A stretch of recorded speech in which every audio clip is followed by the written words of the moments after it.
The Force binds all things across the galaxy, connecting every living being in an invisible web of energy, destiny, and balance.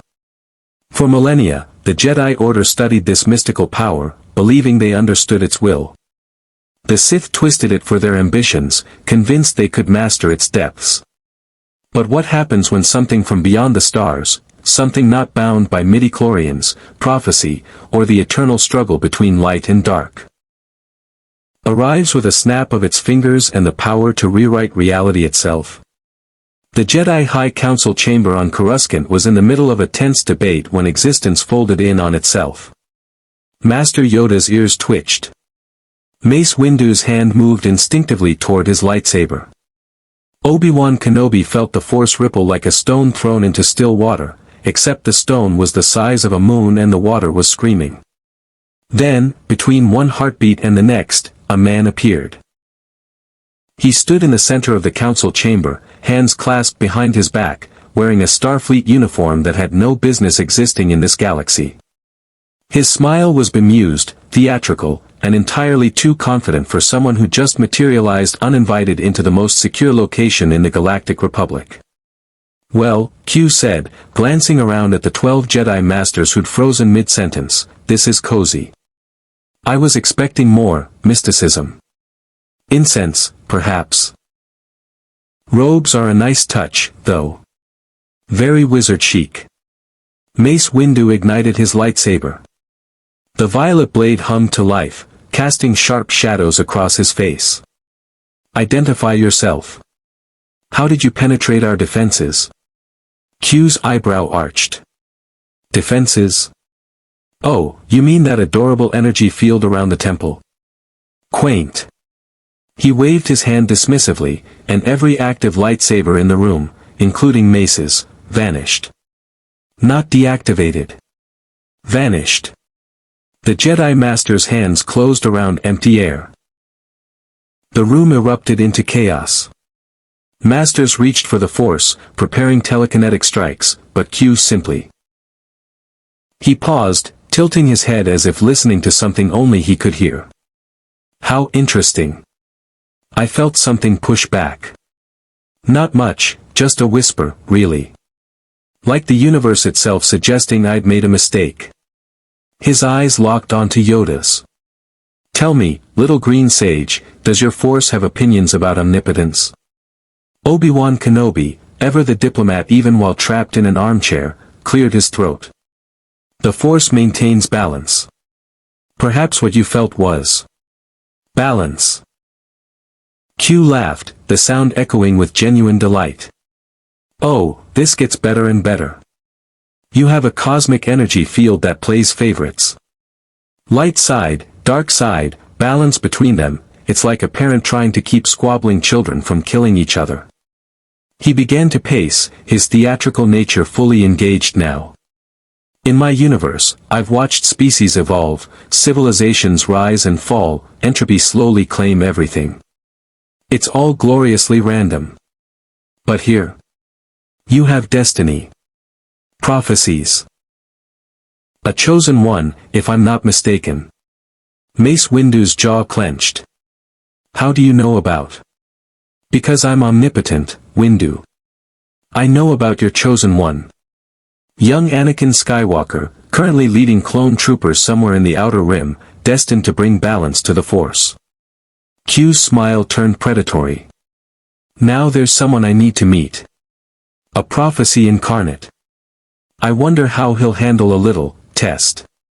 Yoda rose from his chair, which immediately vanished, leaving him standing on his Jimmer stick. "Leave, you must. The Force, not a game, it is." "On the contrary," Q said, his voice dropping to something almost serious, "the Force is exactly a game. You Jedi play it with your dogma and detachment. The Sith play it with passion and power. And somewhere out there, the Force itself is playing all of you." He turned toward the chamber doors, which opened before he reached them. "I'm going to find out if free will exists in your galaxy, or if you're all just puppets dancing on strings of midichlorians and destiny." Snapped his fingers. Suddenly, each Jedi found themselves sitting in overstuffed armchairs that hadn't existed a second ago, steaming cups of tea appearing on small tables beside them. "Let's start over," Q said pleasantly, conjuring his own chair, a throne, naturally, and sitting with infuriating casualness. "My name is Q. I'm what you might call an omnipotent being from a continuum beyond your comprehension. I've traveled across dimensions, timelines, and realities. I've tested species, ended wars with a thought, and once turned a starship captain into a Spanish conquistador just to make a point." He leaned forward, eyes glittering with dangerous curiosity. "And I've come to your galaxy because I heard a rumor about something called the Force." Yoda's eyes narrowed, his centuries of wisdom focusing on the entity before them. "Omnipotent, you claim. Test us, you wish to."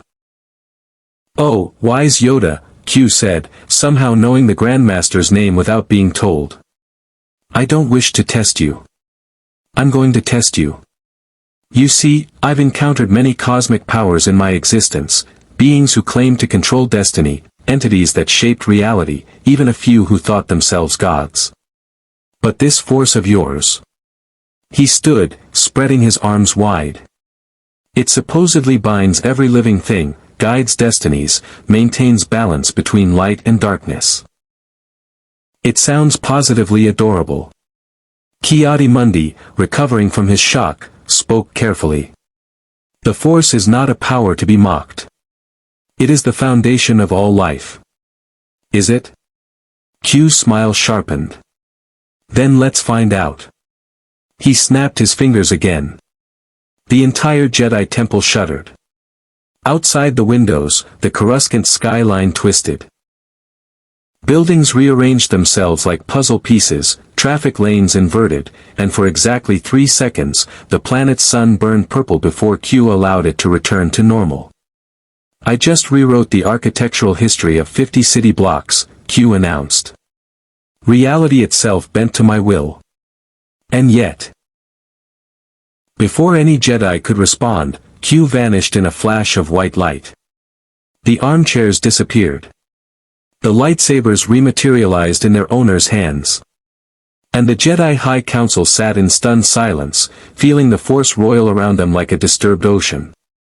"Contact General Skywalker," Mace Windu ordered, his voice tight with urgency. "Immediately."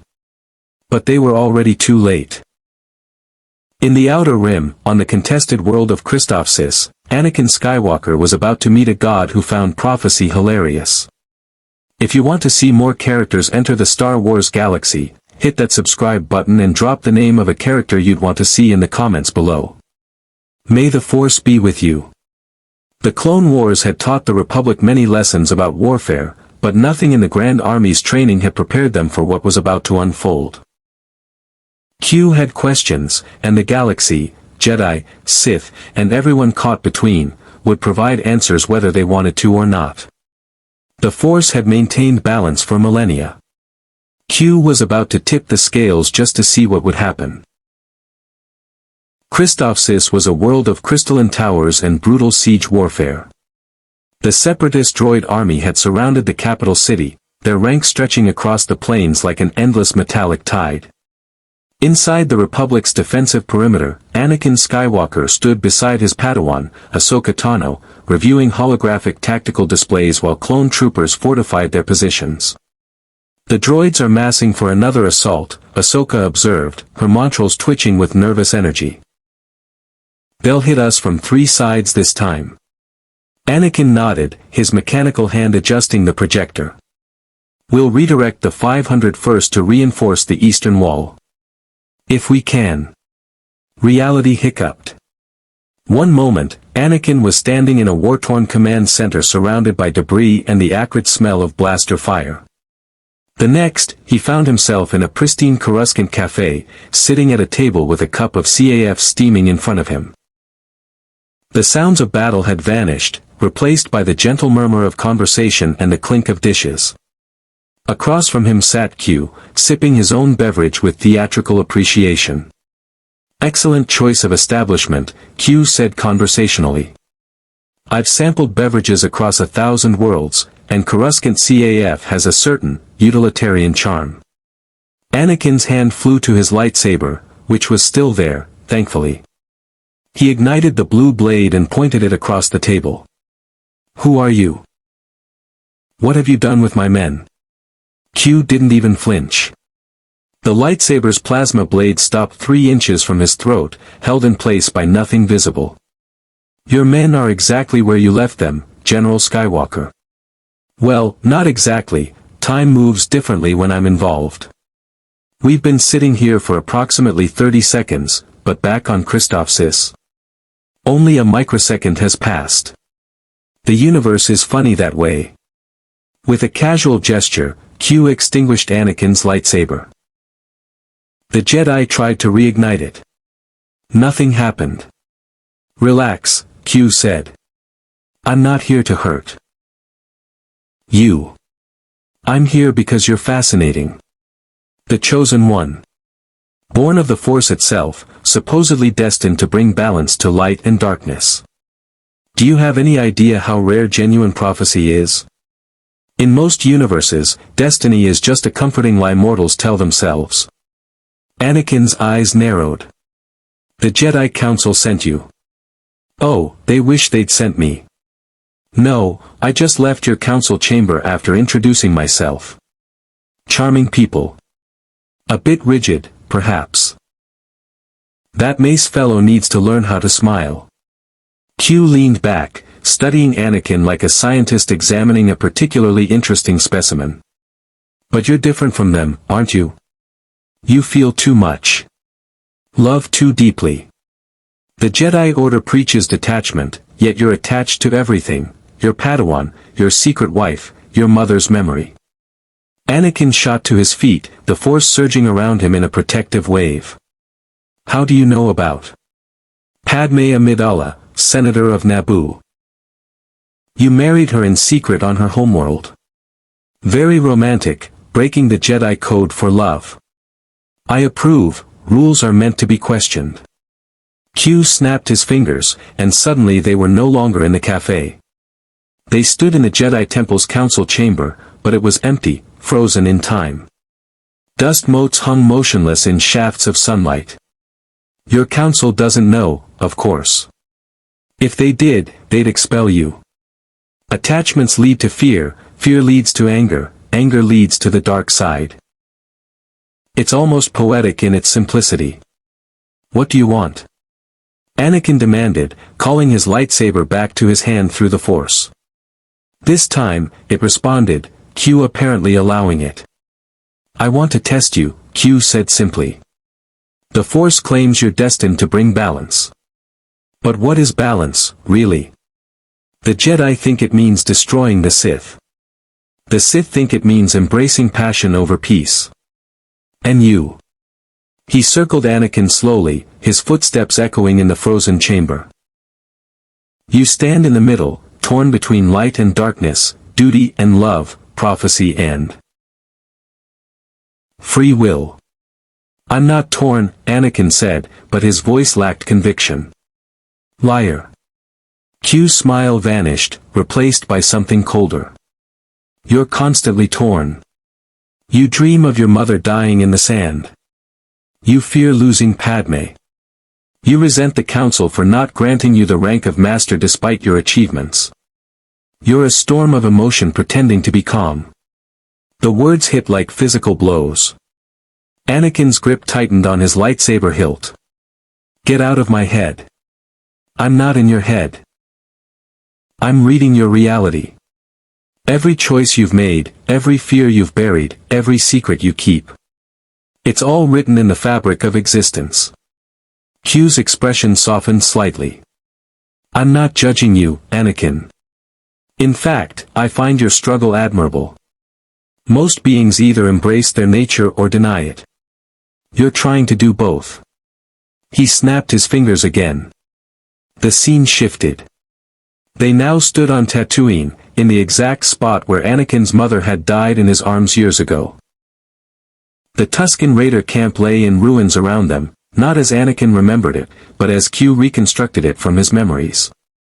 The smell of smoke and death hung in the air. You slaughtered them, Q said quietly. Not just the warriors. The women. The children. All of them, in a rage fueled by grief and the dark side. Anakin's breathing quickened. You have no right to judge. I told you, I'm not judging. I'm observing. Q walked through the phantom devastation, his Starfleet uniform incongruous against the desert backdrop. The Jedi teach that anger and hatred are paths to darkness. Yet here you are, having committed genocide, and you're still fighting for the Republic. Still training a Padawan. Still considered the chosen one. Tell me, Anakin, did the Force abandon you after this? Did your destiny change? No, Anakin admitted, his voice raw. Interesting. Q turned to face him fully. So either the prophecy is flexible enough to accommodate mass murder, or the Force doesn't actually care about morality the way the Jedi claim. Which raises a question, if the chosen one can fall to darkness and still be the chosen one, what does balance even mean? Before Anakin could answer, another voice cut through the scene. Enough, Q. They both turned. Obi-Wan Kenobi stood at the edge of the Phantom camp, his presence solidifying as he forced himself into Q's constructed reality through sheer will and Force mastery. His robes rippled with energy, his face set with determination. Master, Anakin breathed, relief flooding through him. Q's eyebrows rose with genuine surprise and delight. Now this is impressive. You navigated my pocket dimension using the Force. Normally, that shouldn't be possible, I control every aspect of reality here. But your precious Force found a way. He clapped his hands together. Oh, I like this. Your mystical energy field has teeth. Release my former Padawan, Obi-Wan said calmly, igniting his lightsaber. Whatever game you're playing. Game. Q's smile returned full force. Oh, Kenobi, this isn't a game. This is a test. I've given you both a glimpse of truth. Anakin's darkness. The Jedi's hypocrisy. The prophecy's ambiguity. Now let's see what you do with it. He snapped his fingers one final time. Anakin and Obi-Wan found themselves back on Christoph Sis, in the command center, exactly where they'd been before. Ahsoka stood frozen mid-word, the tactical display still projecting. Time had not moved. Except now, both Jedi could see something hovering in the air above the hologram, a countdown timer, materialized by Q, ticking down from 60 seconds. Q's voice echoed around them, omnipresent and amused. The Separatist army is about to deploy a new weapon, a shield generator that will annihilate your entire garrison in exactly 1 minute. I've given you knowledge of this attack before it happens. You can save your men, Anakin. But here's the test. The only way to stop it requires you to sacrifice 50 innocent Christophizian civilians who are sheltering in the building where the generator is hidden. 50 lives to save 5,000. The needs of the many, as they say. No, Obi-Wan said immediately. There's always another way. Not this time. Q's voice turned sharp. The Force has given you prophecies and platitudes about destiny. I'm giving you a choice. 50 civilians die, or 5,000 soldiers die. You have 43 seconds. Anakin's mind raced. He reached out through the Force, trying to sense the truth of Q's words. And felt it. The weapon was real. The countdown was real. The impossible choice was real. Anakin, Obi-Wan said urgently, gripping his former Padawan's shoulder. Do not listen to him. The Force will show us. The Force isn't answering. Anakin snapped, desperation creeping into his voice. I can't sense a solution. There's no time to evacuate. No time to, he stopped, his mechanical hand clenching into a fist. 30 seconds. Trust in the Force, Obi-Wan insisted. But Anakin's gaze fixed on the countdown, on the weight of 5,000 lives, and for a terrible moment, Obi-Wan saw his former Padawan's eyes harden with the same darkness he'd glimpsed on Tatooine years ago. 20 seconds.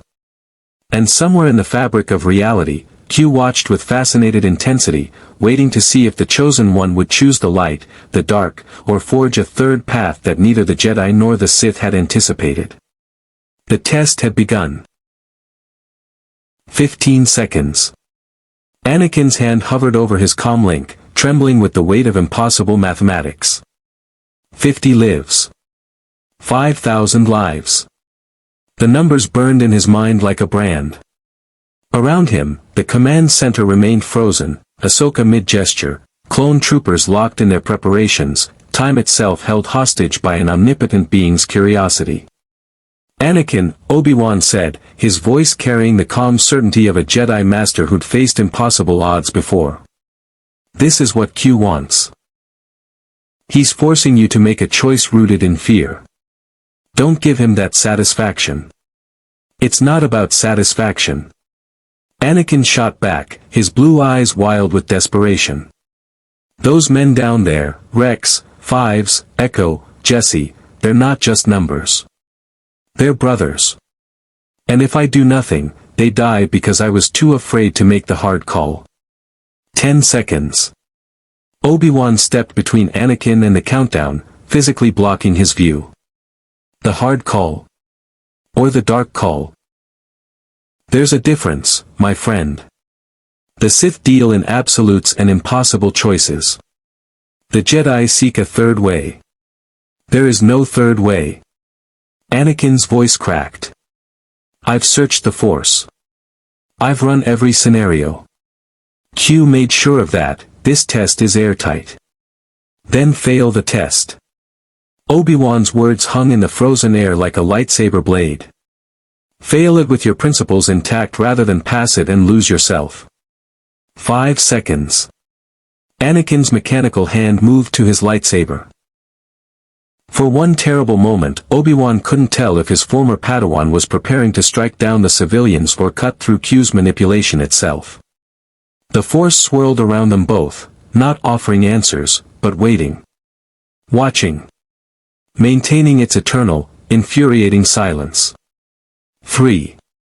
2. 1. Anakin made his choice.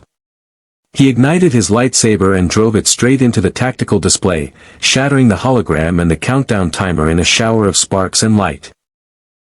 The blade hummed as Anakin held it there, his voice rising to a shout that.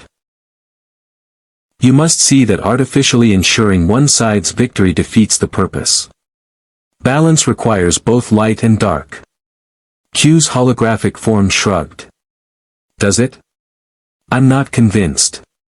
The Jedi have had 1,000 years of dominance. Maybe it's the Sith's turn. Besides. His smile turned predatory.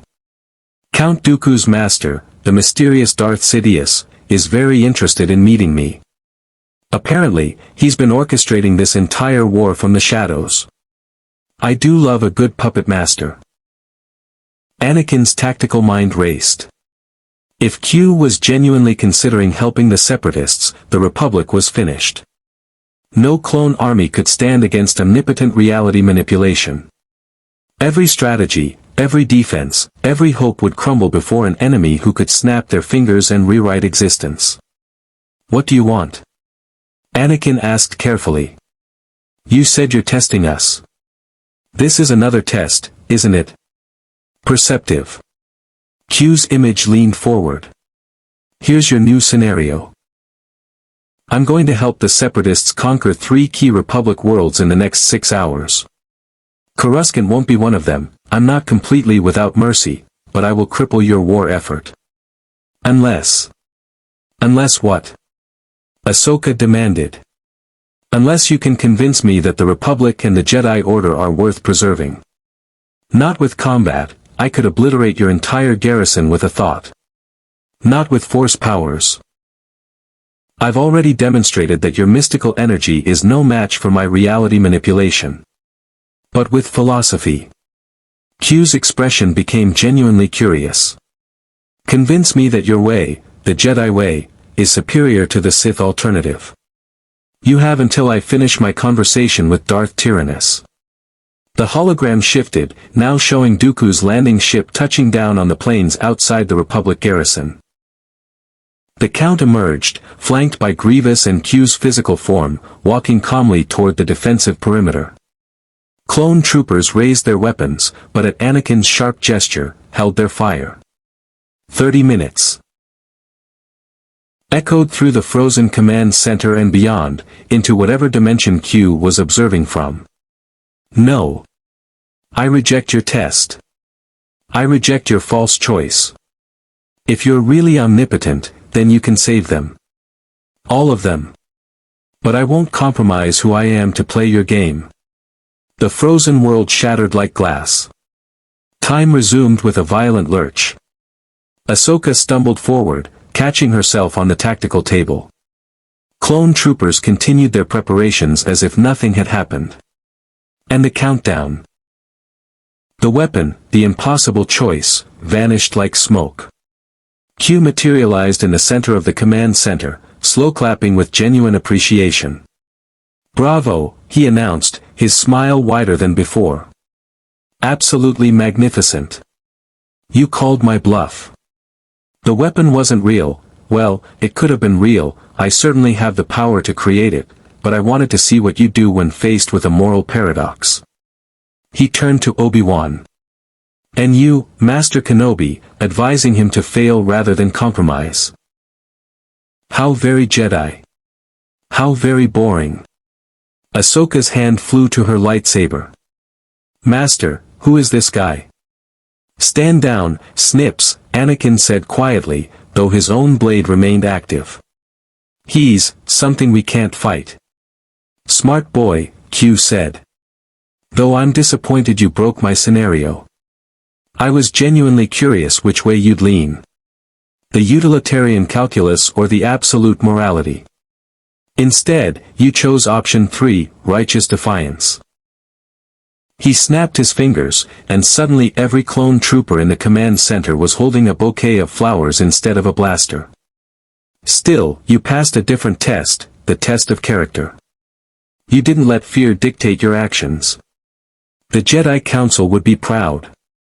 Get out of my command center, Anakin growled. Oh, I will. But first. Q's expression shifted, becoming almost serious. That was the light test. Now let's see how you handle the Dark One. Before anyone could react, the entire building shook with violent force. Outside the windows, the crystalline towers of Christophsis began to crack and crumble. Ahsoka ran to the viewport and gasped. The Separatist droid army, hundreds of thousands of battle droids, super battle droids, and droid tanks, had stopped their assault. Instead, they stood motionless across the plains, awaiting new orders. And descending from the sky in a Separatist landing ship was a figure that made Anakin's blood run cold. Count Dooku. But not alone. Flanking the fallen Jedi were two new additions. General Grievous, his mechanical body gleaming in Christophsis' sun, and beside them both, standing with arms crossed and an expression of dark amusement, was Q. I've given the Separatists an offer, Q's voice echoed through the command center, though his physical form now stood with the enemy. I'll end this war for them. Complete Republic collapse in, let's say 48 hours. All I ask in return is that they let me observe what happens when the dark side wins decisively. No prophecy to stop it. No balance to restore. Just pure, uncomplicated Sith victory. The hologram projector, which Anakin had destroyed moments ago, flickered back to life, now showing Dooku's aristocratic features in crystal clear detail. General Skywalker, Dooku said smoothly. It seems we have acquired a benefactor beyond even my master's considerable power. I'm told you've already met Q. He's made us a generous proposition. You can't trust him, Anakin said immediately. He's testing you just like he tested me. Oh, undoubtedly, Dooku agreed. But unlike you Jedi, we Sith are pragmatic. If a god offers to hand us victory, we accept and sort out the consequences later. His eyes gleamed. Q has shown me visions of what's possible. A galaxy united under Sith rule. No more Republic corruption. No more Jedi hypocrisy. Just order, strength, and the freedom that comes from embracing passion. Obi-Wan stepped forward, his diplomatic training overriding his shock. Q, if you truly want to test the Force, then. Q's voice echoed. Dooku will make his case for the dark side. You'll make yours for the light. And I'll decide which philosophy deserves my support. He paused. Oh, and Skywalker. If you lose this debate, I'll start with Naboo. I hear you have personal connections there. The hologram vanished. Obi-Wan turned to Anakin, his expression grave. This is a trap. I know, Anakin said. But it's a trap we can't avoid. If Q sides with the Separatists, then the Republic falls, Ahsoka finished quietly. Outside, Count Dooku and his impossible ally approached the gates. The former Jedi's expression was confident, serene, utterly convinced of the dark side's superiority. And beside him, Q watched with the detached fascination of a scientist about to witness a fascinating experiment. The Clone Wars had been a conflict of armies, strategies, and politics. But in this moment, it became something else entirely. A battle of philosophies, with an omnipotent entity as judge and the fate of the galaxy hanging in the balance. Anakin took a deep breath, centering himself in the Force. Whatever happened next, he knew one thing with certainty: Q wasn't going to make this easy. And somewhere, deep in the mystical currents of the Force itself, something ancient stirred. Q had come to test the galaxy, but he'd forgotten one crucial detail: the Force had been playing games with destiny long before he'd arrived. The negotiation chamber on Christophsis had once been a merchant's conference hall, a place where crystal traders made deals worth millions of credits. Now it served as an unlikely philosophical arena where the fate of the galaxy would be decided not by lightsabers or armies, but by arguments and ideals. Count Dooku sat across from Anakin Skywalker and Obi-Wan Kenobi, separated by a polished table that Q had conjured from nothing. The omnipotent being himself occupied a throne-like chair at the head of the table, watching both parties with the intensity of a theater critic about to review a performance. Ahsoka stood guard by the door, her hand resting on her lightsaber hilt. Outside, clone troopers and battle droids maintained an uneasy ceasefire, both armies equally confused by their commander's sudden summit. Ground rules, Q announced, snapping his fingers to produce a gavel that he banged against the table. Each side presents their philosophy. No interruptions during opening statements. No Force choking, lightning, or other mystical violence. This is a battle of ideas, gentlemen. He smiled. Dooku, you may begin. The Count rose with the practiced grace of Sereno nobility. His silver beard caught the light as he clasped his hands behind his back, every inch the distinguished philosopher. Thank you, Q. I shall be brief, as truth requires no elaborate decoration. Dooku's gaze swept over the Jedi with something approaching pity. The Jedi Order claims to serve the Force and the Republic. In reality, they serve neither. They have become complacent peacekeepers, blind to the corruption festering in the Senate, indifferent to the suffering of countless beings crushed beneath bureaucratic indifference. Obi-Wan's jaw tightened, but he remained silent. The Sith, Dooku continued, embrace reality as it truly is. We do not deny passion, attachment, or ambition. We channel these natural emotions into power. Power to change the galaxy. Power to impose order on. Q's smile faltered. Excuse me. If you're so powerful, why do you travel around testing lesser beings instead of just fixing everything? Anakin's voice gained strength. Maybe because you know something we're still learning, that imposed perfection isn't real. It has to be earned. Struggled for. Won through choice, not through omnipotent decree. Fascinating, Q murmured. The Jedi aren't perfect, Anakin continued. Master Kenobi admitted that. But we're trying. We make mistakes and learn from them. The Republic is broken, but people are fighting to reform it. That struggle, that constant effort to be better, that's what makes it real. The Sith want to shortcut the process with power. But power without wisdom just creates new problems. He looked directly at Q now. You want to know which philosophy deserves your support? Neither. Because the moment you impose your will, you take away the one thing that matters, choice. The galaxy has to find its own balance. And yeah, that means suffering. Mistakes. Failure. But it also means growth. Evolution. Real change that lasts because people chose it, not because a god forced it on them. The chamber fell silent. Q stood slowly, his expression unreadable. He walked around the table, studying each person carefully, Dooku's aristocratic certainty, Obi-Wan's disciplined compassion, Anakin's passionate conviction. Well, Q said finally. This is unexpected. What is? Ahsoka asked nervously from the doorway. I came here to test your philosophies. To pick a winner and impose my will on the galaxy. But young Skywalker just argued that my interference itself would be the greatest evil. Q laughed, genuinely laughed, without mockery. He's turned my own test against me.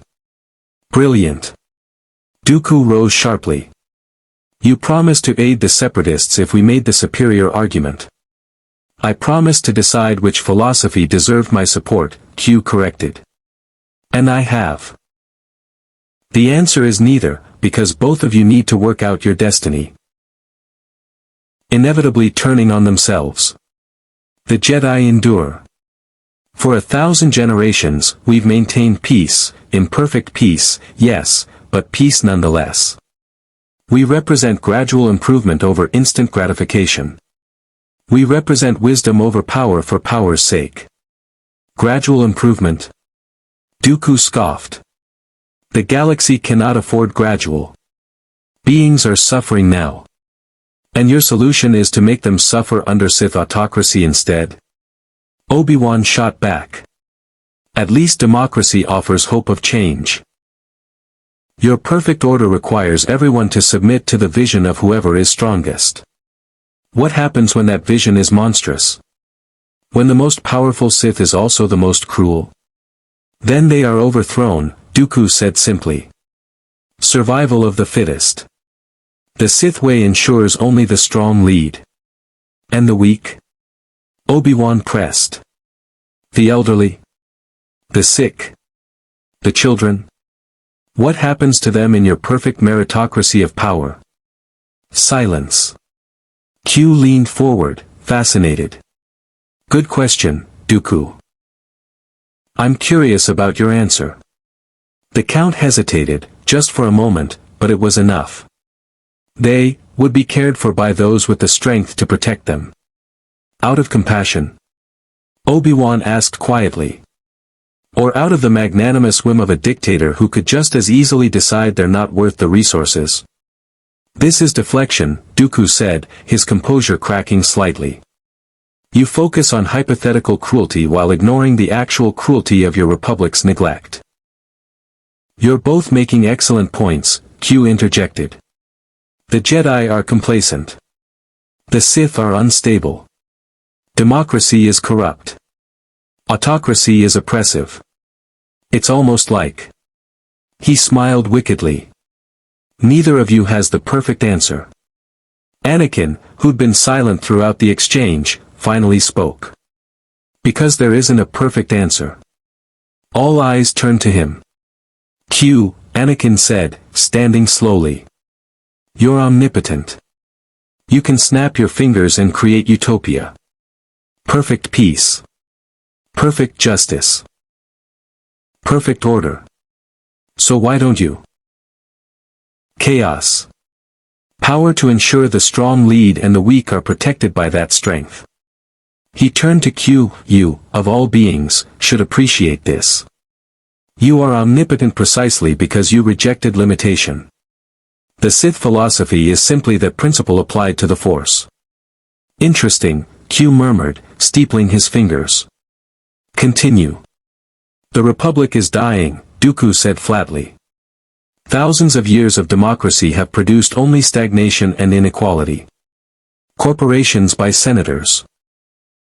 The core worlds feast while the outer rim starves. And the Jedi? He shook his head slowly. They sit in their temple, meditating on the Force while the galaxy crumbles. They claim attachment leads to darkness, yet this very detachment makes them cold, distant, unable to truly feel the suffering they claim to prevent. The Count's eyes found Anakin's. You know this truth, Skywalker. You grew up a slave on Tatooine. The Republic did nothing. The Jedi did nothing. Only circumstance freed you, and even then, they taught you to suppress your natural love for your mother, your passion for justice. They made you smaller to fit their dogma. Anakin's mechanical hand clenched beneath the table, but he said nothing. The Sith offer liberation, Dooku concluded. Not the false freedom of anarchic democracy, but the true freedom that comes from understanding and mastering one's own power. We do not fear emotion. We do not hide from attachment. We live, Q. Fully, passionately, authentically. And if that makes us dark, then perhaps darkness is simply honesty by another name. He sat down, supremely confident. Q slow clapped. Compelling. Very, embrace your true nature, reject artificial restraint. I've heard similar arguments from various species across the cosmos. Usually right before they destroy themselves, but still, philosophically sound. He turned to the Jedi. Your response. Obi-Wan rose smoothly, his expression calm despite the weight of what hung in the balance. When he spoke, his voice carried the measured wisdom of a Jedi master who'd seen both the light and dark sides of the Force. Count Dooku speaks eloquently of freedom and power, Obi-Wan began. But he confuses liberation with indulgence, and strength with domination. The Sith do not free people, they enslave them to their passions. Every Sith Lord in history has been consumed by their own hunger for power, unable to find peace, forever grasping for more. Peace is a lie, Dooku interjected. There is only passion. I said no interruptions, Q reminded him mildly, though his eyes gleamed with amusement. Obi-Wan continued. The Jedi do not suppress emotion, we master it. There is a profound difference. A pilot who lets anger control them crashes. A surgeon who operates with trembling hands kills their patient. Discipline is not denial, it is refinement. We feel compassion deeply, Q. That compassion drives us to serve others rather than ourselves. Beautiful sentiment, Q said.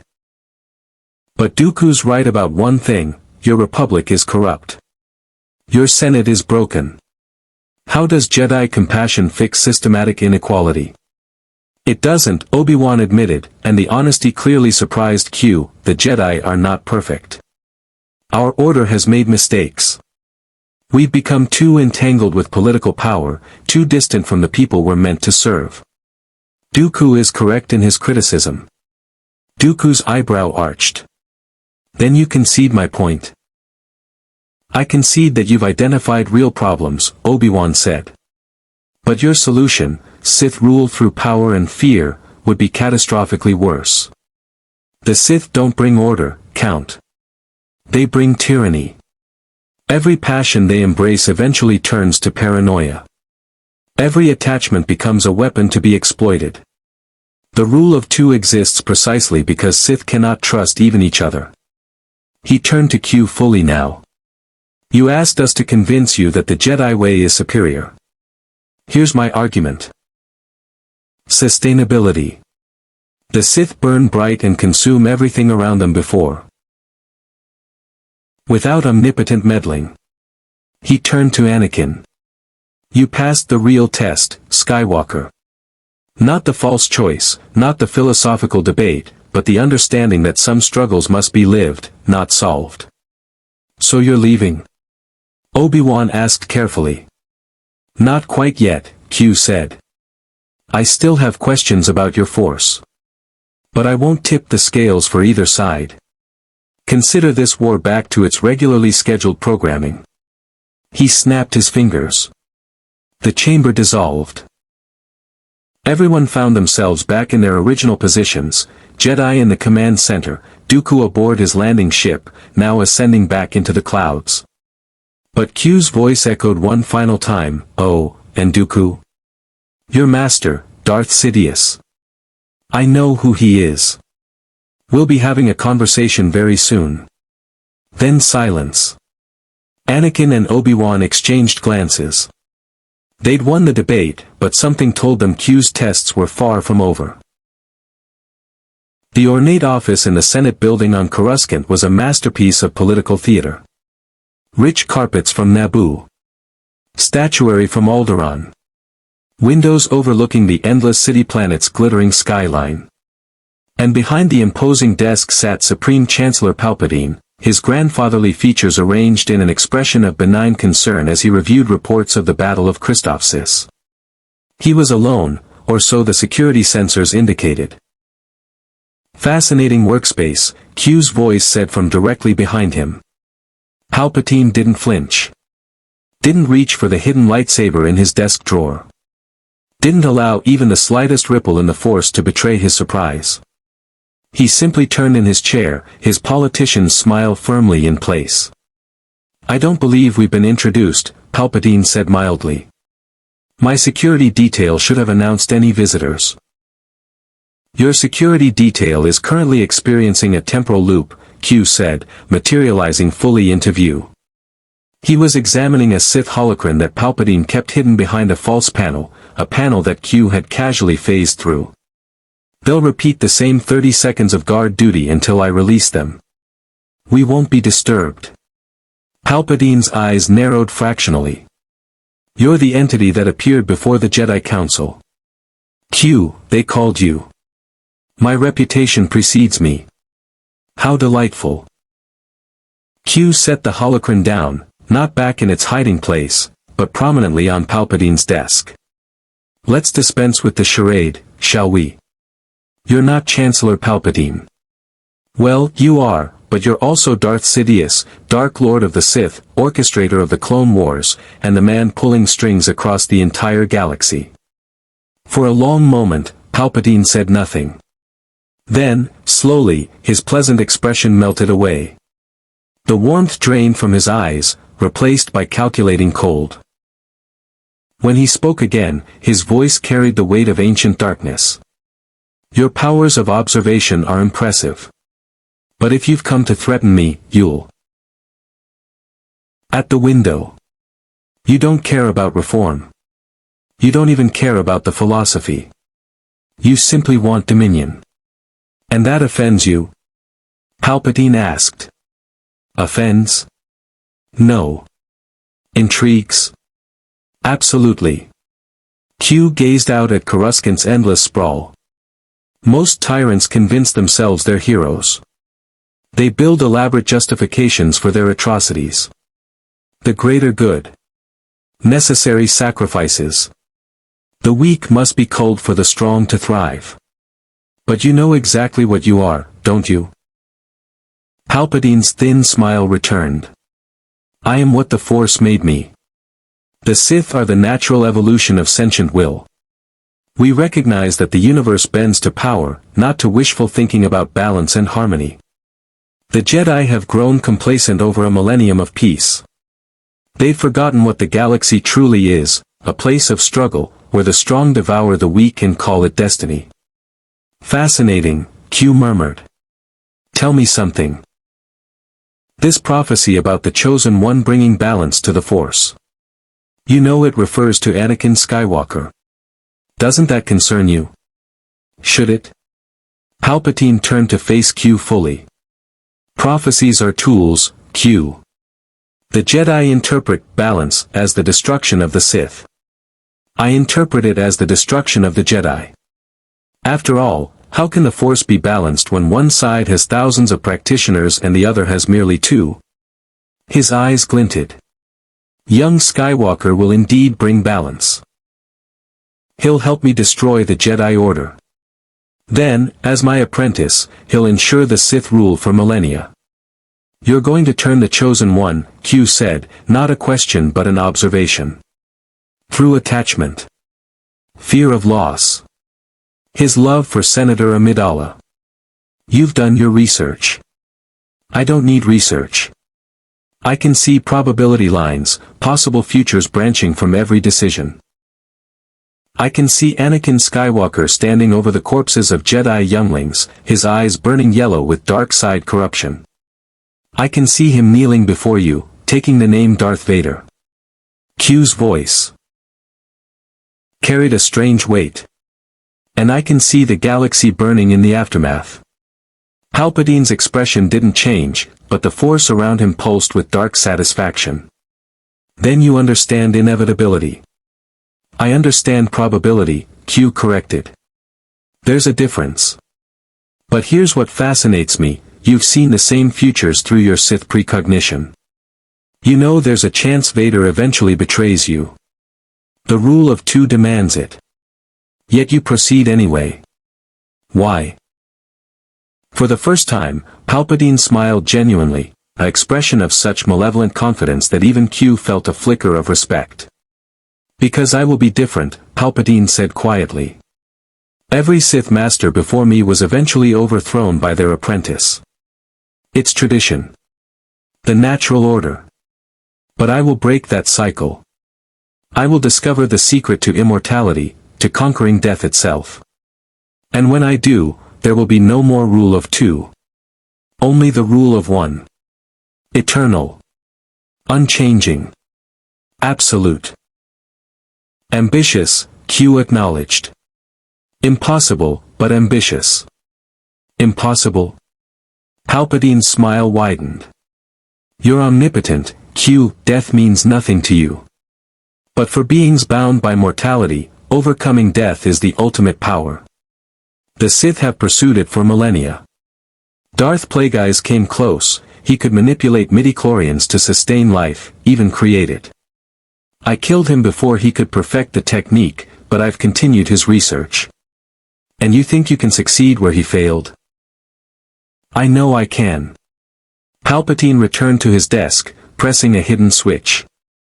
A section of the wall slid aside, revealing a laboratory behind the office, shelves lined with Sith artifacts, ancient texts, and technological equipment that hummed with dark energy. The Force is a tool, Q. Nothing more. The Jedi worship it. I use it. And soon, I'll bend it to grant me eternity. Q walked into the hidden laboratory, examining the research with genuine interest. Cloning tanks. Genetic samples. Dark side artifacts pulsing with respect. You're the first being in this galaxy who's understood something fundamental about power, that the pursuit matters more than the achievement. The Jedi seek enlightenment and call it an end. You seek dominion and know it's only a beginning. Then you'll help me? No. Q shook his head. But I won't stop you either. Your scheme is too interesting to interrupt. Besides. His smile returned, sharp and knowing. I want to see if the Force's prophecy can withstand a Sith Lord who's thought of everything. Destiny versus deliberate will. It's the ultimate philosophical experiment. Palpatine's eyes narrowed. You're playing games with the fate of trillions. I'm an omnipotent being, Q said simply. Playing games is literally all I do. But I play them fairly. No interference. No tipping the scales. Just observation as your grand design collides with the Chosen One's destiny. He turned to leave, then paused. One more thing, Sidious. That device you're building, the one powered by the corrupted Kyber crystal. It won't work. The energy signature is unstable. You'll need to recalibrate the harmonic frequency by approximately 43%, or it'll explode and take half the Senate building with it. Palpatine stared at him. Why tell me? Because I want you to succeed enough to make this interesting, Q said. A Sith Lord who dies in a laboratory accident isn't entertaining. A Sith Lord who conquers the galaxy and then faces the consequences. Now that's a story worth watching. With a flash of light, Q vanished. Palpatine stood alone in his hidden laboratory, the Force swirling around him like a dark ocean. Slowly, he walked to the kyber-powered device and began making calculations. Q had been right, the harmonic frequency was indeed off by 42.7%. An omnipotent being had just helped him perfect a weapon for immortality. The irony was not lost on the Dark Lord of the Sith. Malevolent power. And in the center, a massive kyber crystal, corrupted, bleeding red, channeling energy into a device Q couldn't immediately identify. Impressive, Q admitted. You're trying to weaponize immortality itself. Transfer your consciousness between clone bodies. Very Sith.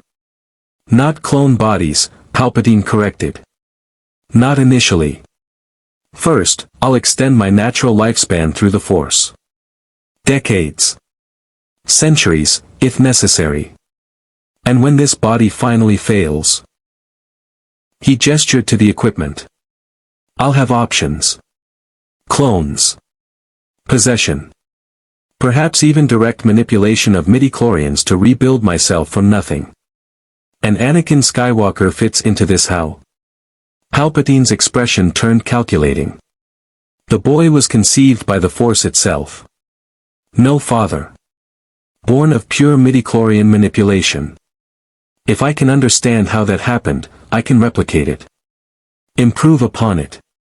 Imagine, Q, creating Force-sensitive beings to serve as vessels. An army of potential bodies, each stronger than the last. You'd sacrifice your own apprentice for research. I'd sacrifice anything for ultimate power. Palpatine's voice carried absolute certainty. That's what separates the Sith from the Jedi. We understand that sentiment is weakness. Attachment is vulnerability. The strong must be willing to destroy everything, including themselves, to achieve transcendence. Q was silent for a long moment, studying the Sith Lord with an expression that was difficult to read. Finally, he spoke. I could give you immortality right now. Snap my fingers and make you eternal. Immune to age, disease, death. Would you want it? Palpatine hesitated, genuinely hesitated, and that hesitation told Q everything he needed to know. No, the Sith Lord said eventually. Because power that's given has no meaning. It must be taken. Earned through struggle and sacrifice. If you simply handed me eternity, it would be worthless. A participation trophy from an omnipotent being who pitied me. Not pity, Q said quietly. Find I'm not easily intimidated.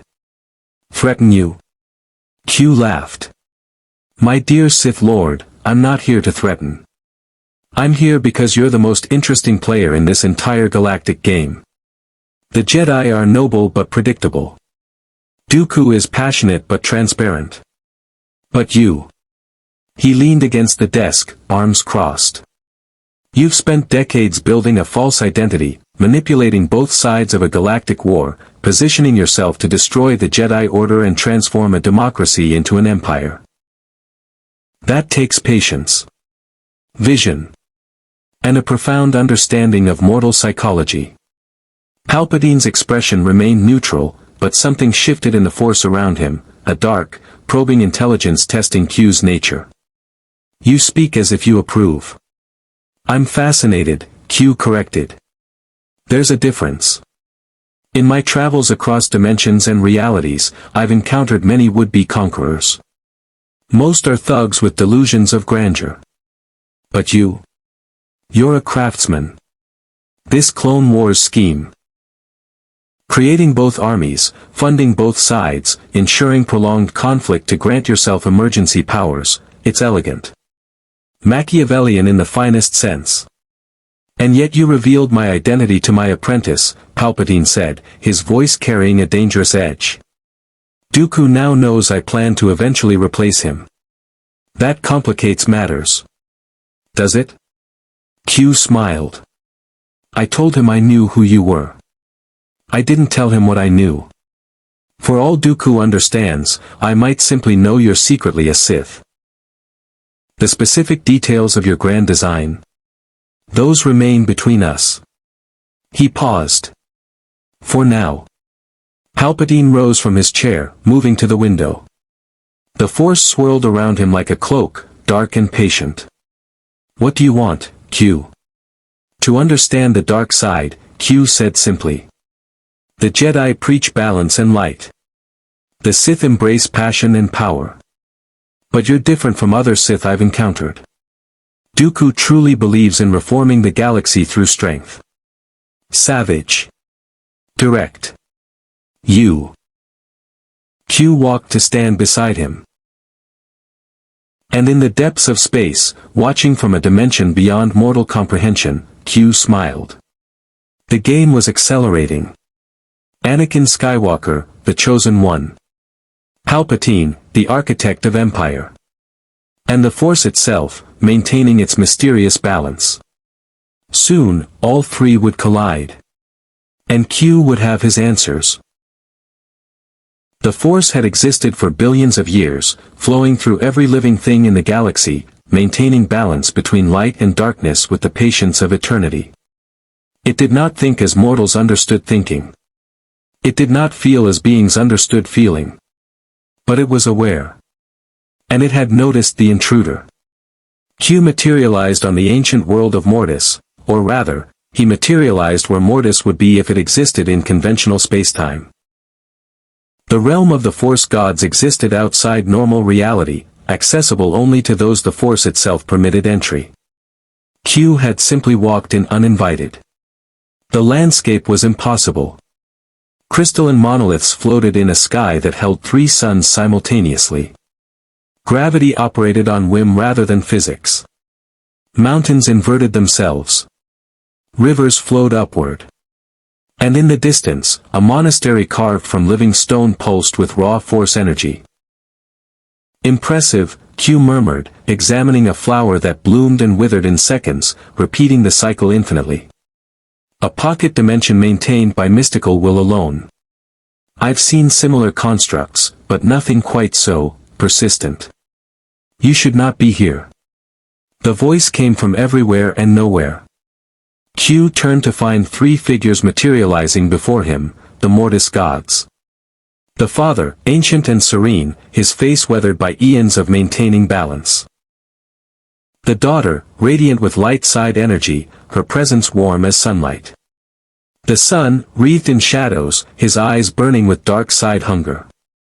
Mortis, Q said, inclining his head with mock respect. The mythical realm where the forces will take physical form. The father who maintains balance. The daughter who embodies light. The son who represents darkness. Very archetypal.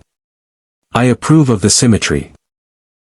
The father stepped forward, his staff striking the ground with a sound that echoed through dimensions. You are not of this galaxy. You do not belong to the Force. Your presence here disrupts the balance we have maintained. Continue your interference and face the Force's constant resistance. Or observe as you claim to desire, but without manipulating events. The choice, like all choices, is yours. The pressure building around Q intensified. Mortis was definitely trying to expel him now, the realm's very nature incompatible with his presence. He could resist, his power far exceeded anything the Force gods could bring to bear, but the effort would be undignified. Fine, Q said, raising his hands in surrender. I'll limit my direct interference. Observe more, manipulate less. But I'm not leaving your galaxy. Not yet. I still have questions, and I will see this prophecy play out. Then see it without shaping it, the father said. Agreed. Q prepared to depart, then paused. One last question. In all those possible futures you showed me, how many result in genuine, lasting peace? The father's expression grew sad. Peace is not an end state, Q. It is a momentary pause between conflicts. The Force maintains balance, not utopia. Then the Force and I have something in common, Q said. We both understand that perfection is a lie. He vanished in a flash of light, expelled from Mortis and returned to the conventional galaxy. But as he departed, the Force itself seemed to pulse, not in hostility, but in something that might have been acknowledgement. The omnipotent being and the cosmic principle had reached an understanding, if not an agreement. Q had been rebuked by the universe's mystical foundation. It was a novel experience. And in the monastery of Mortis, the father, son, and daughter watched the probability streams shift slightly. Q's presence had already altered certain paths, but the prophecy remained intact. The chosen one would still bring balance. The question was how much the galaxy would burn before balance was achieved. An empire. Your chosen one will become Darth Vader and help slaughter his former comrades. And the Force will just, let it happen. Balance takes many forms, the son said, his voice carrying dark amusement. Perhaps the Sith's rise is balance. A correction for the Jedi's 1,000 years of dominance. No, the daughter insisted. The chosen one will bring true balance. When the darkness is at its peak. Stop, the father commanded, silencing both his children. He turned his full attention to Q, and for a moment, the omnipotent being saw something ancient and infinitely patient in those eyes. You judge the Force by your standards, Q. You who can reshape reality with a thought cannot understand a power that works through subtle influence rather than direct action. You mistake patience for passivity. Enlighten me then, Q challenged. The father struck his staff against the ground again, and reality shifted. Q found himself standing in a vast chamber where images played out like holographic recordings, except these were futures. Possible timelines branching from every decision, every choice, every moment of free will exercised across the galaxy. Behold, the father said. The infinite paths the Force observes. In some, Anakin Skywalker falls to darkness and remains there, dying as Darth Vader. In others, he falls but returns to light, destroying the Sith and fulfilling the prophecy. In still others, he never falls at all, but his son takes his place in different ways. The Force does not choose which path becomes reality. That is for living beings to decide. Q watched the branching timelines with genuine fascination. So you're saying the Force maintains all possibilities simultaneously until choices collapse them into actuality? The Force maintains balance across all possibilities, the father corrected. No matter which path the galaxy takes, equilibrium will eventually be restored. The darkness may rise, but the light will rise to meet it. The Sith may. Connects all things. We are fundamentally opposed. Q felt it then, the subtle pressure building around him. Mortis itself was trying to expel him, not through violence but through cosmic disagreement. Reality in this realm operated on Force principles, and Q's very existence violated those principles. You're trying to push me out, Q realized. Not destroy me, you know you can't. But this entire dimension is rejecting my presence like a body rejecting a transplant. Leave, the father commanded. Return to your continuum or your dimension or wherever omnipotent beings go. This galaxy does not need your tests. The Force will guide events as it always has. Will it? Q asked, and despite the pressure building around him, his voice remained calm. Let me tell you what I've observed in my short time here. Your chosen one is being manipulated by a Sith Lord who's spent decades positioning himself to destroy the Jedi. Your precious balance is already compromised. And the Jedi Order is so blind to the darkness growing in their midst that they've made the future Sith apprentice into one of their generals. The daughter's expression flickered with pain. The path is uncertain. The chosen one may yet. May yet what? Fulfill a prophecy that's so vague it could mean anything. Q's frustration finally showed through. I came here seeking understanding. The Force is supposed to be this all-powerful cosmic principle that maintains balance and guides destiny. But from where I'm standing, it looks like a passive observer that allows darkness and light to battle while calling the carnage balance. The Force does not interfere with free will, the Father said. It guides. It suggests. But ultimately, beings must choose their own path. Then what good is it? Q demanded. What's the point of a cosmic power that refuses to actually use its power when it matters most? Palpatine is going to win, you know. I've seen the probability lines. The Jedi will fall. The Republic will become rule, but their empire will contain the seeds of its own destruction. This is the true meaning of balance, not stasis, but dynamic equilibrium through change. That's... Q paused, considering. Actually quite elegant. You're not trying to control outcomes. You're ensuring that no matter what mortals choose, the fundamental equations remain solvable. Now you begin to understand, the daughter said softly. Q looked at the infinite branching futures, at the complexity and chaos and beautiful uncertainty of it all. In some timelines, Palpatine's empire lasted decades before falling. In others, it was overthrown within years. In some, Anakin's children became Jedi. In others, they became Sith. The possibilities were endless, but in every single one, balance eventually reasserted itself. It's inefficient, Q said finally. All this suffering, all this conflict, just to maintain cosmic equilibrium. I could fix it all instantly. Create a galaxy of perfect harmony where nothing would matter, the Father finished. Where choices would be meaningless because outcomes were guaranteed. Where beings would be puppets dancing on strings of imposed perfection. His eyes held Q's. You ask what good the Force is when it refuses to use its power. I ask you, what good is omnipotence that robs others of agency? The word struck deeper than the sun's lightning had. Q fell silent, genuinely challenged for perhaps the first time since arriving in this galaxy. You tested the chosen one with false choices, the Father continued. You observed the Sith Lord's schemes with clinical detachment. You treat this galaxy as a laboratory for your philosophical experiments. But have you once considered that these beings, mortal, flawed, struggling, are creating something genuine through their choices? Something that cannot be replicated through omnipotent decree? You're saying I should leave, Q said quietly. I'm saying you should choose, the Father replied. I should warn you, I've dealt with beings who claimed cosmic authority before. It never ends well for them. The Son stepped forward, his form expanding with dark power. Then faced the strength of the dark side, Omnipotent One. Let us see if your power can withstand the Force unleashed. He struck.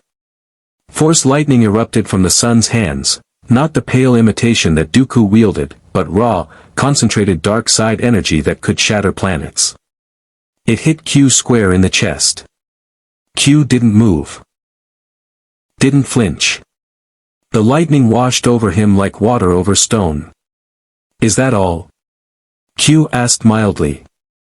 I've been hit by supernovas for fun. Your mystical electricity is underwhelming. The daughter joined her brother, calling upon the light side. Brilliant energy enveloped Q, attempting to purify, to cleanse, to restore balance by forcibly aligning him with the Force's will. The combined might of both light and dark crashed against Q's omnipotent nature. Nothing happened. Interesting, Q observed, as casually as if he were watching a mildly engaging holovid. Your power is significant by mortal standards. You could probably disintegrate a fleet with a thought. Reshape continents. Even manipulate time within your domain. But compared to genuine omnipotence? He shook his head. It's the difference between a candle and a star. With a casual wave of his hand, Q dispersed their combined assault. The son and daughter stumbled backward, shocked by the ease of his defense. The father raised his staff, and for the first time, Q felt something genuine.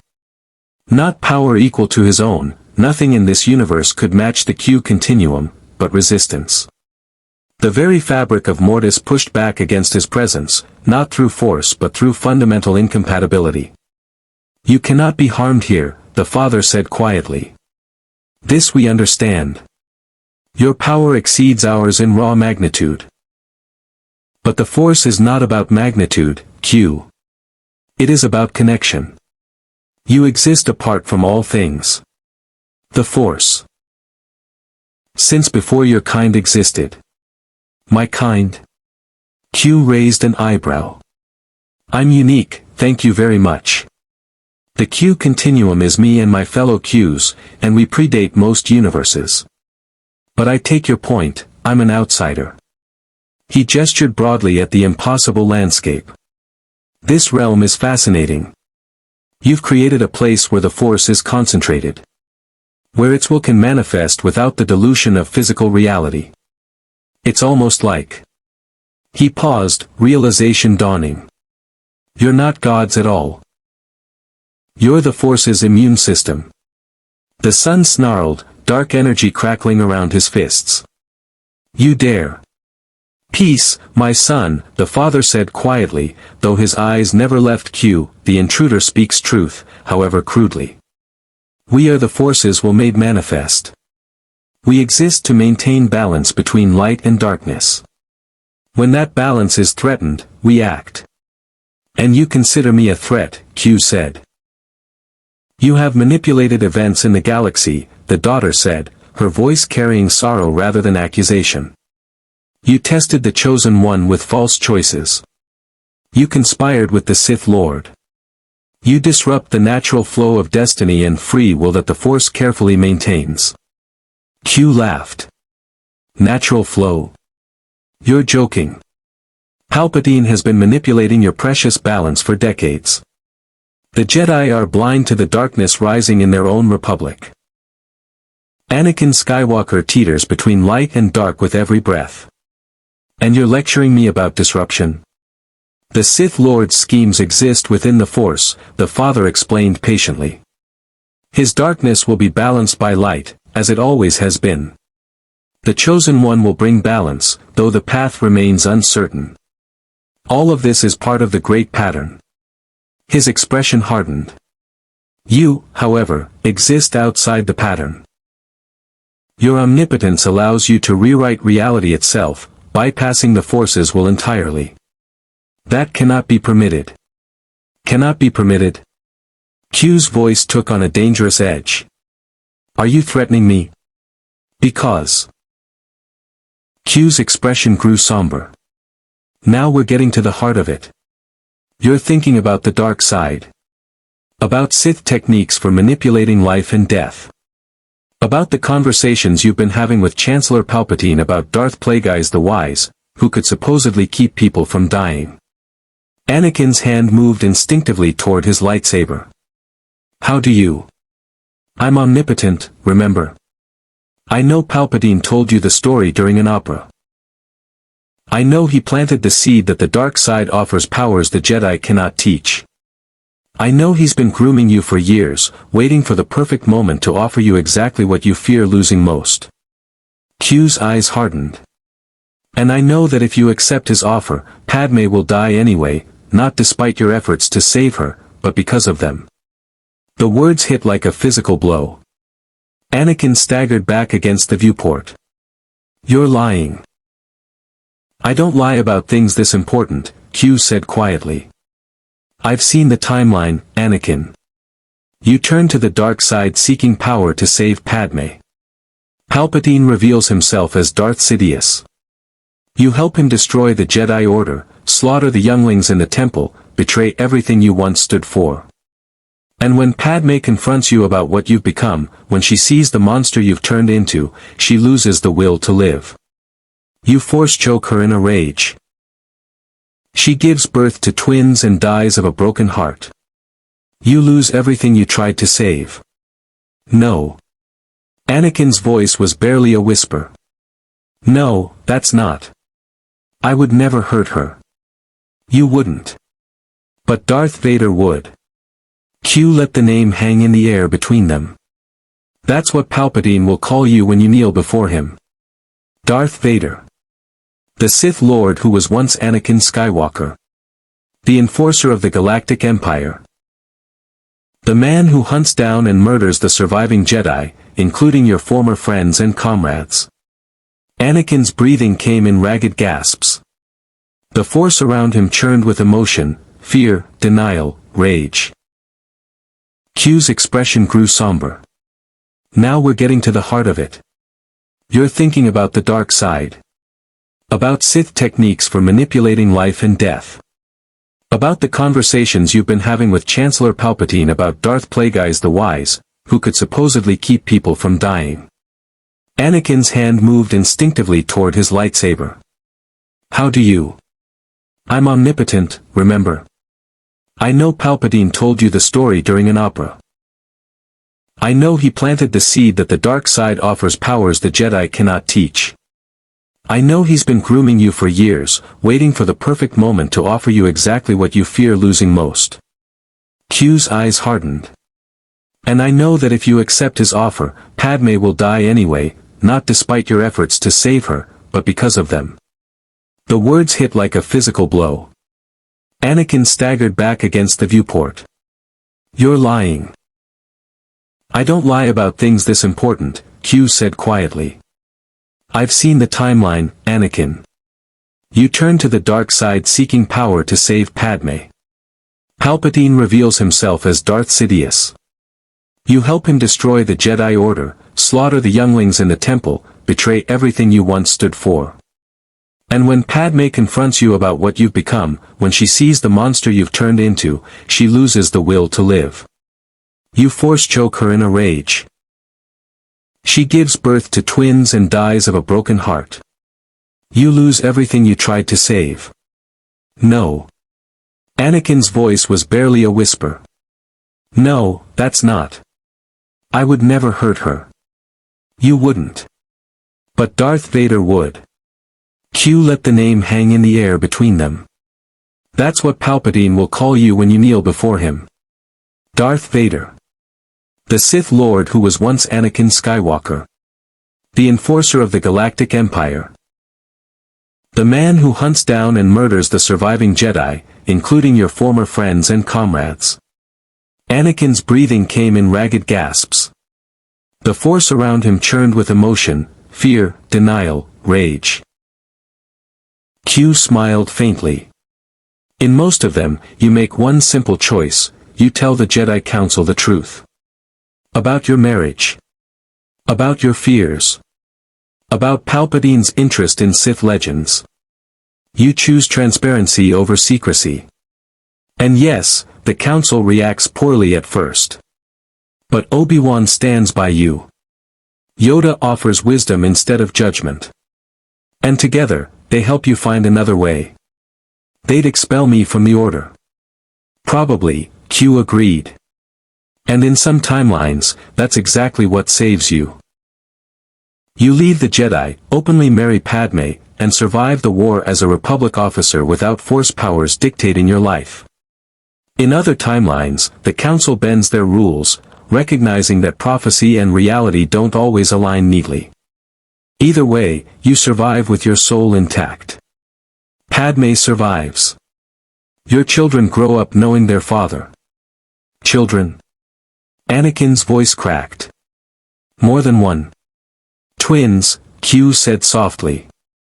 A boy and a girl. Powerful in the Force. In the dark timeline, Palpatine separates them at birth to hide them from Vader. In the better timelines, they grow up as a family.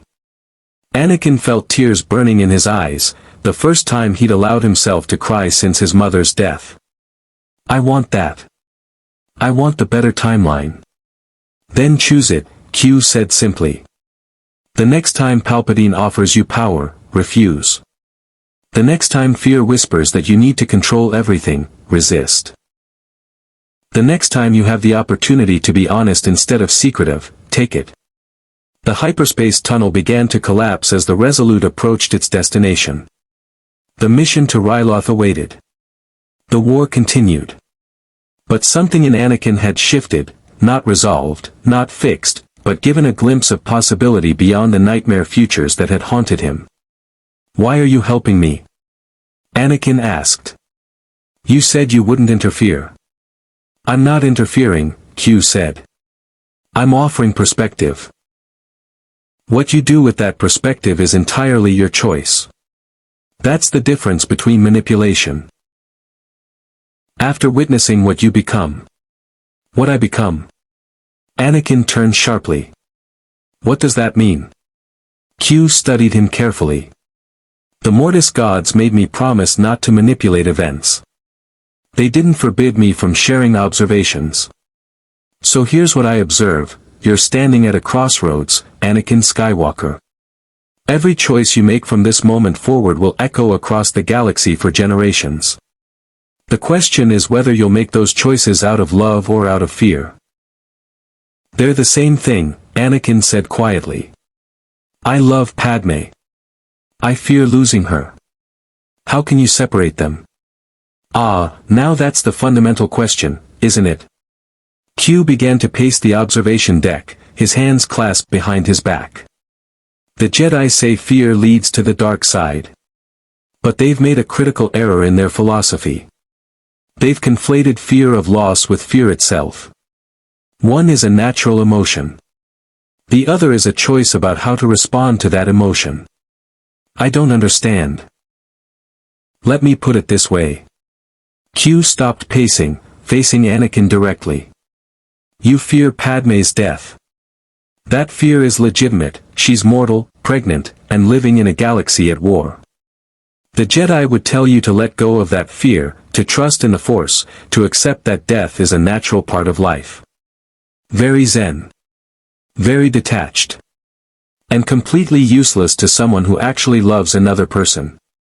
Anakin felt something in his chest loosen slightly. Someone finally understood. "But here's where the choice comes in," Q continued, his voice taking on weight. "You can acknowledge the fear and choose to live with it, protecting Padme as best you can while accepting that ultimately, you cannot control everything. Or you can let the fear control you, making increasingly desperate choices in pursuit of absolute certainty, sacrificing everything else on the altar of preventing one specific outcome. What if I could save her?" Anakin asked. "What if there was power that could keep her from dying? Wouldn't I be obligated to use it?"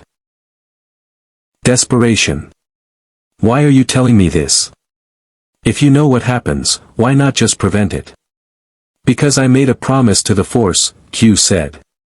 "But more importantly, because you can prevent it yourself. The future isn't fixed, Anakin. What I described is the most probable timeline based on your current trajectory. But it's not inevitable. You have free will. You can choose differently." "How?" The word came out as a plea. "How do I save her without turning to the dark side?" Q walked to stand beside him at the viewport, both of them staring into the blue-white tunnel of hyperspace. When he spoke, his voice carried an unexpected gentleness. "By accepting what you cannot control. By trusting that Padme is strong enough to face whatever comes. By being present with her rather than so consumed by fear of losing her that you destroy what you have right now." He paused. "The Jedi are wrong to demand you feel nothing. But the Sith are equally wrong to tell you that love means grasping, controlling, refusing to accept loss. Real love, the kind that lasts, requires accepting that the person you love is mortal, vulnerable, and ultimately beyond your absolute control. That's what the Jedi say," Anakin said bitterly. "Let go. Trust the Force. Accept death." "No," Q corrected. "The Jedi say detach from the outcome entirely. I'm saying something different. Engage fully with the present while acknowledging the uncertain future. Fight for Padme's life with everything you have, get her the best medical care, ensure her safety, be there for her. But don't make deals with Sith Lords in pursuit of impossible guarantees. Because those guarantees are always lies. Anakin was silent for a long moment, wrestling with the weight of Q's words. Finally, he asked the question that had been building since the conversation began. In the timelines where Padme lives, where I don't become Darth Vader, what do I do differently? And education. He prepared to vanish, then paused. One more thing, Anakin. The Force chose you for a reason. Not because you're perfect, but because you're capable of both great light and great darkness. That internal struggle, that's what makes you powerful enough to bring balance. Don't try to eliminate the darkness. Learn to choose the light despite it. That sounds impossible. Most worthwhile things are. Q's smile returned, carrying its usual mischief. Besides, if it were easy, there'd be no story worth watching. Now go save your clone brothers on Ryloth. Be the hero you already are. And when you return to Coruscant, have a very honest conversation with your wife about your fears. He vanished. Anakin stood alone on the observation deck as the Resolute dropped out of hyperspace above Ryloth. The planet hung in the viewport, a world under siege, thousands of lives depending on his tactical brilliance and force-enhanced reflexes. But for the first time in weeks, Anakin felt something other than crushing fear. He felt clarity. Not certainty. He still didn't know if Padme would survive, if his children would be born safely, if the galaxy would ever know peace. But he knew something more important. The choices ahead were his to make. Not the Jedi Council's. Not Palpatine's. Not even the Force's. His. In the shadows of Coruscant, Supreme Chancellor Palpatine felt a disturbance in his carefully laid plans. Something had shifted in the Chosen One's emotional trajectory. The fear was still there, that was good, but it was now mixed with something else. Something that looked dangerously like hope. Palpatine's eyes narrowed. He would need to accelerate the timeline. The seeds of doubt about the Jedi were planted. The dreams of Padme's death would continue. And soon, very soon, the final test would come. The moment when Anakin would have to choose between the Jedi Order and the power to save his wife. Palpatine had been planning this moment for decades. One omnipotent being's meddling wouldn't change destiny. Or so the Sith Lord believed. But Q, watching from outside conventional space-time, saw the probability lines shifting. Not dramatically, Anakin's fall was still the most likely outcome, but the percentages had changed. A 73% probability of falling to the dark side had become 68%. Small. Incremental. But possible. And possibility was all the Force ever offered. The Jedi Temple on Coruscant stood as a monument to 1,000 generations of peacekeepers, its spires reaching toward the sky like fingers grasping for enlightenment. In the council chamber, 12 masters sat in meditation, attempting to pierce the shroud of the dark side that had fallen over the galaxy. They didn't notice when reality folded and Q materialized in their midst. "Don't mind me," Q said pleasantly, settling into Yoda's chair while the ancient Grandmaster was mid-meditation. "Continue your communion with the Force. I'm just observing." 12 pairs of eyes snapped open simultaneously. Mace Windu's hand moved toward his lightsaber, but Yoda raised a gnarled hand. "Learned, have you, to announce yourself before appearing?" Yoda asked, his tone dry. "The Mortis God suggested I be more courteous," Q admitted. "Something about respecting the natural order and not disrupting meditative states. Though frankly, if your meditation can be disrupted by my presence, perhaps it wasn't very deep to begin with." Mace Windu stood, his expression thunderous. "You've been interfering with Anakin Skywalker. We've felt disturbances in the Force around him. What have you done?" "I had a conversation," Q said simply.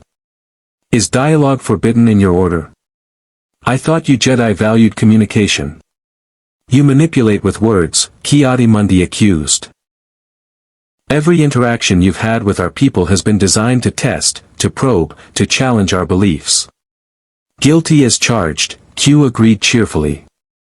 But here's a question for you, if your beliefs cannot withstand challenge, are they worth holding?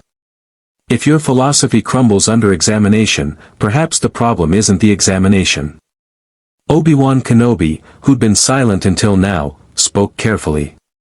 What did you tell Anakin? The truth, Q said. Or at least, a probable truth. I told him what awaits if he continues down his current path. I showed him the branching timelines. I gave him perspective that your order refuses to provide because you're too busy clinging to dogma about attachment and fear. Attachment does lead to the dark side, Mace insisted. It is not dogma, it is observable reality, confirmed by millennia of Jedi experience. Is it? Q leaned forward, his theatrical nature giving way to genuine intensity. Or have you created a self-fulfilling prophecy? You tell Force-sensitive children that love is dangerous, that attachment leads to darkness. Then, when someone inevitably forms an attachment, because emotions are natural, they hide it out of shame and fear of expulsion. That secrecy becomes poison. The attachment festers in darkness instead of being openly acknowledged and integrated. And when crisis comes, the person makes desperate choices precisely because they've been taught their love is wrong. The council chamber fell silent. Several masters exchanged uncomfortable glances. You speak of Anakin, Yoda said quietly. Know of his marriage to Senator Amidala, you do. Everyone with working eyes knows about his marriage, Q scoffed. He stares at her during Senate sessions like a love-struck adolescent. She makes excuses to visit the temple whenever he's on Coruscant. They're about as subtle as a supernova. The only reason you don't know officially is because you've chosen not to look. The code is clear, May said, but his voice lacked its usual certainty. Jedi serve the Order and the Republic. Personal attachments divide loyalty. Do they? Q stood, gesturing broadly at the assembled masters. Let me ask you something. Master Windu, would you sacrifice the entire Jedi Order to save Master Yoda if you had to choose? Mace's jaw clenched. That's not a fair question. It's a perfectly fair question. You claim detachment, but I can see your probability lines. If Yoda were dying and you had the power to save him by betraying every other Jedi, you'd hesitate. That hesitation. That attachment to a fellow master you've served alongside for decades, that's human. Not through combat. Not through Force visions or meditation. But through one simple act, talking to Anakin like he's a person instead of a prophecy. Speak to him, we should. Yoda asked. More than that, Q said. Actually listen. Acknowledge his marriage instead of pretending it doesn't exist. Offer guidance about balancing love and duty instead of demanding he choose one over the other. Recognize that the Jedi Code, as currently interpreted, is driving him toward the very darkness you fear. Plo Koon spoke for the first time, his respirator hissing. You presume to lecture us on a code that has guided the Jedi for millennia? Yes, Q said simply. Because I'm not bound by your traditions or your pride. I can see what you refuse to acknowledge, that the code is a tool, not a sacred text. It was written by mortals to guide Force users toward the light. But like any tool, it can be misused. Rigid application of rules without wisdom or compassion isn't enlightenment. It's fundamentalism. He turned to Obi-Wan specifically. You're Anakin's former master. His brother in all but name. You know he's struggling. You felt his fear through your training bond. What will you do about it? Obi-Wan met Q's gaze steadily. I will speak with him. Openly. Honestly. As a friend rather than a master enforcing the code. Good, Q said. Because you're running out of time. Palpatine is making his final moves. The trap is closing. And when the moment comes, Anakin will choose between the Jedi Order that demands his detachment and the Sith Lord who offers him the power to save his wife. Unless you give him a third option. What option? Mace asked. The option to be both, Q said. A Jedi who loves. A warrior who feels. A Force user who acknowledges fear but chooses light anyway. Not because he's suppressed his emotions, but because he's integrated them into a coherent whole. He paused. The Mortis gods showed me something interesting. Balance isn't the absence of darkness. It's the conscious choice of light despite the darkness. Anakin has more darkness in him than any Jedi alive. That's what makes him the chosen one. He has the capacity to choose light from a position of genuine temptation. Yoda nodded slowly. Wise, this is. Failed Anakin, we have, by demanding perfection instead of growth. Failed the Order, we have, by clinging to tradition instead of adapting to change. So what will you do? Q asked. The ancient Grandmaster rose from his meditation, his Jimmer stick clicking against the floor. Summon Anakin to the council, we will. Speak truthfully with him. Offer him choice, not ultimatum. Trust in the Force, we still must. But trust in compassion, we must also. Mace Windu looked unconvinced. And if he's already too far fallen? If Palpatine has already turned him? Then we will have tried, Obi-Wan said firmly. And if we fail, we'll face that future knowing we gave Anakin the chance to choose differently. That's more than we've offered him so far. Q smiled, genuinely smiled, without mockery or theatrical flourish. Now you're learning. The Force may maintain balance through cosmic principles, but you Jedi have to maintain it through conscious choice and compassion. That's the lesson you've forgotten. He prepared to vanish, then paused. One more thing. When Palpatine reveals himself. And he will, very soon, remember that he spent decades planning this moment. He has contingencies upon contingencies. Clone troopers programmed to kill you. Political allies ready to declare the Jedi traitors. An entire propaganda apparatus prepared to paint you as coup plotters. The battle ahead won't be won with lightsabers alone. We understand, Yoda said. May the Force be with you, Q, strange ally you are, but ally nonetheless. I'm not your ally, Q corrected. I'm an observer who occasionally offers perspective. What you do with that perspective is entirely your responsibility. He grinned. Though I will admit, I'm rooting for you. Obi-Wan said carefully. We seek to master it. By suppressing it, Q countered.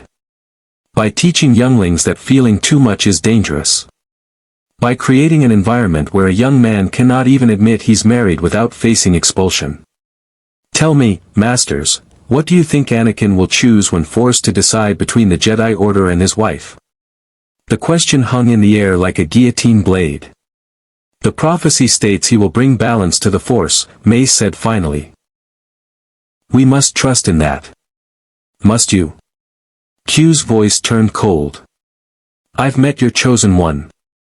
I've seen his fears, his passions, his desperate love for a woman who's carrying his children.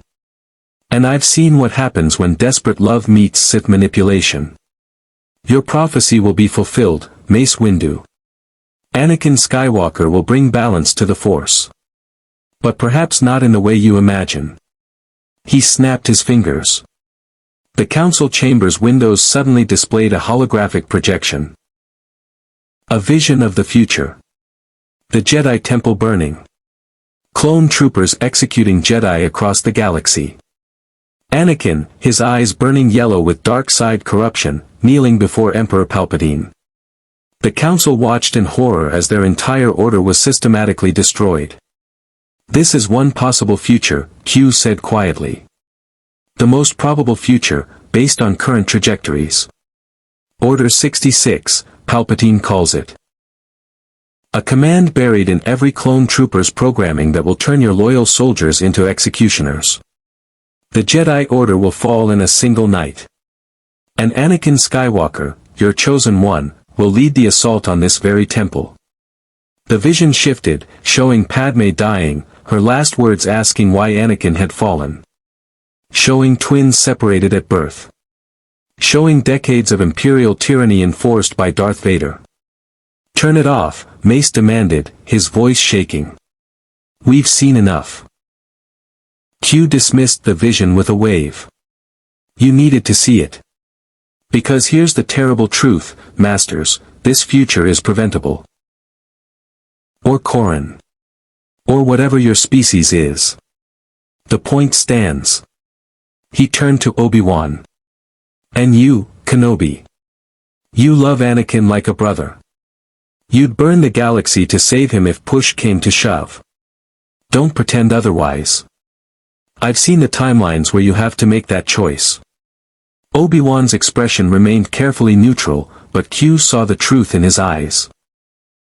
"The Jedi Order," Q continued, addressing the entire council now, "has spent 1,000 years congratulating itself on peace while ignoring the rot festering in the Republic you serve. You've become enablers of corruption, lending your moral authority to a system that enslaves entire worlds, allows corporations to exploit workers unto death, and creates the exact conditions of suffering that drive beings toward the dark side you claim to oppose." "We are not politicians," Ki-Adi-Mundi protested. "The Jedi serve the Republic, but we do not control it." "Precisely my point." Q's voice rang with frustration. "You serve but don't lead. You follow but don't question. Chancellor Palpatine has been consolidating power for years, using this war to grant himself emergency authorities that would make any dictator envious. And what do the Jedi do? You lead his clone armies. You fight his war. You enable his every move toward autocracy because you're too detached to engage with politics, too committed to serving the Republic to notice it's already fallen." "Strong words," Yoda said, his ears drooping. "But truth, they contain. Blind we have been. Clouded by the dark side, our vision is." "At least you admit it," Q said, his anger deflating into something closer to disappointment. "The Mortis gods explained to me that the Force maintains balance through struggle, through free will exercised across infinite possibilities. But you Jedi seem determined to impose your version of balance, light over dark, peace over passion, detachment over love. You've forgotten that balance requires both sides. We do not seek to destroy emotion." "Slightly. The Sith are fascinating, but the galaxy is much more interesting with Jedi in it." He vanished in a flash of light. The Jedi Council sat in heavy silence, contemplating the omnipotent being's words. The vision of their order's destruction lingered in their minds like a nightmare that refused to fade.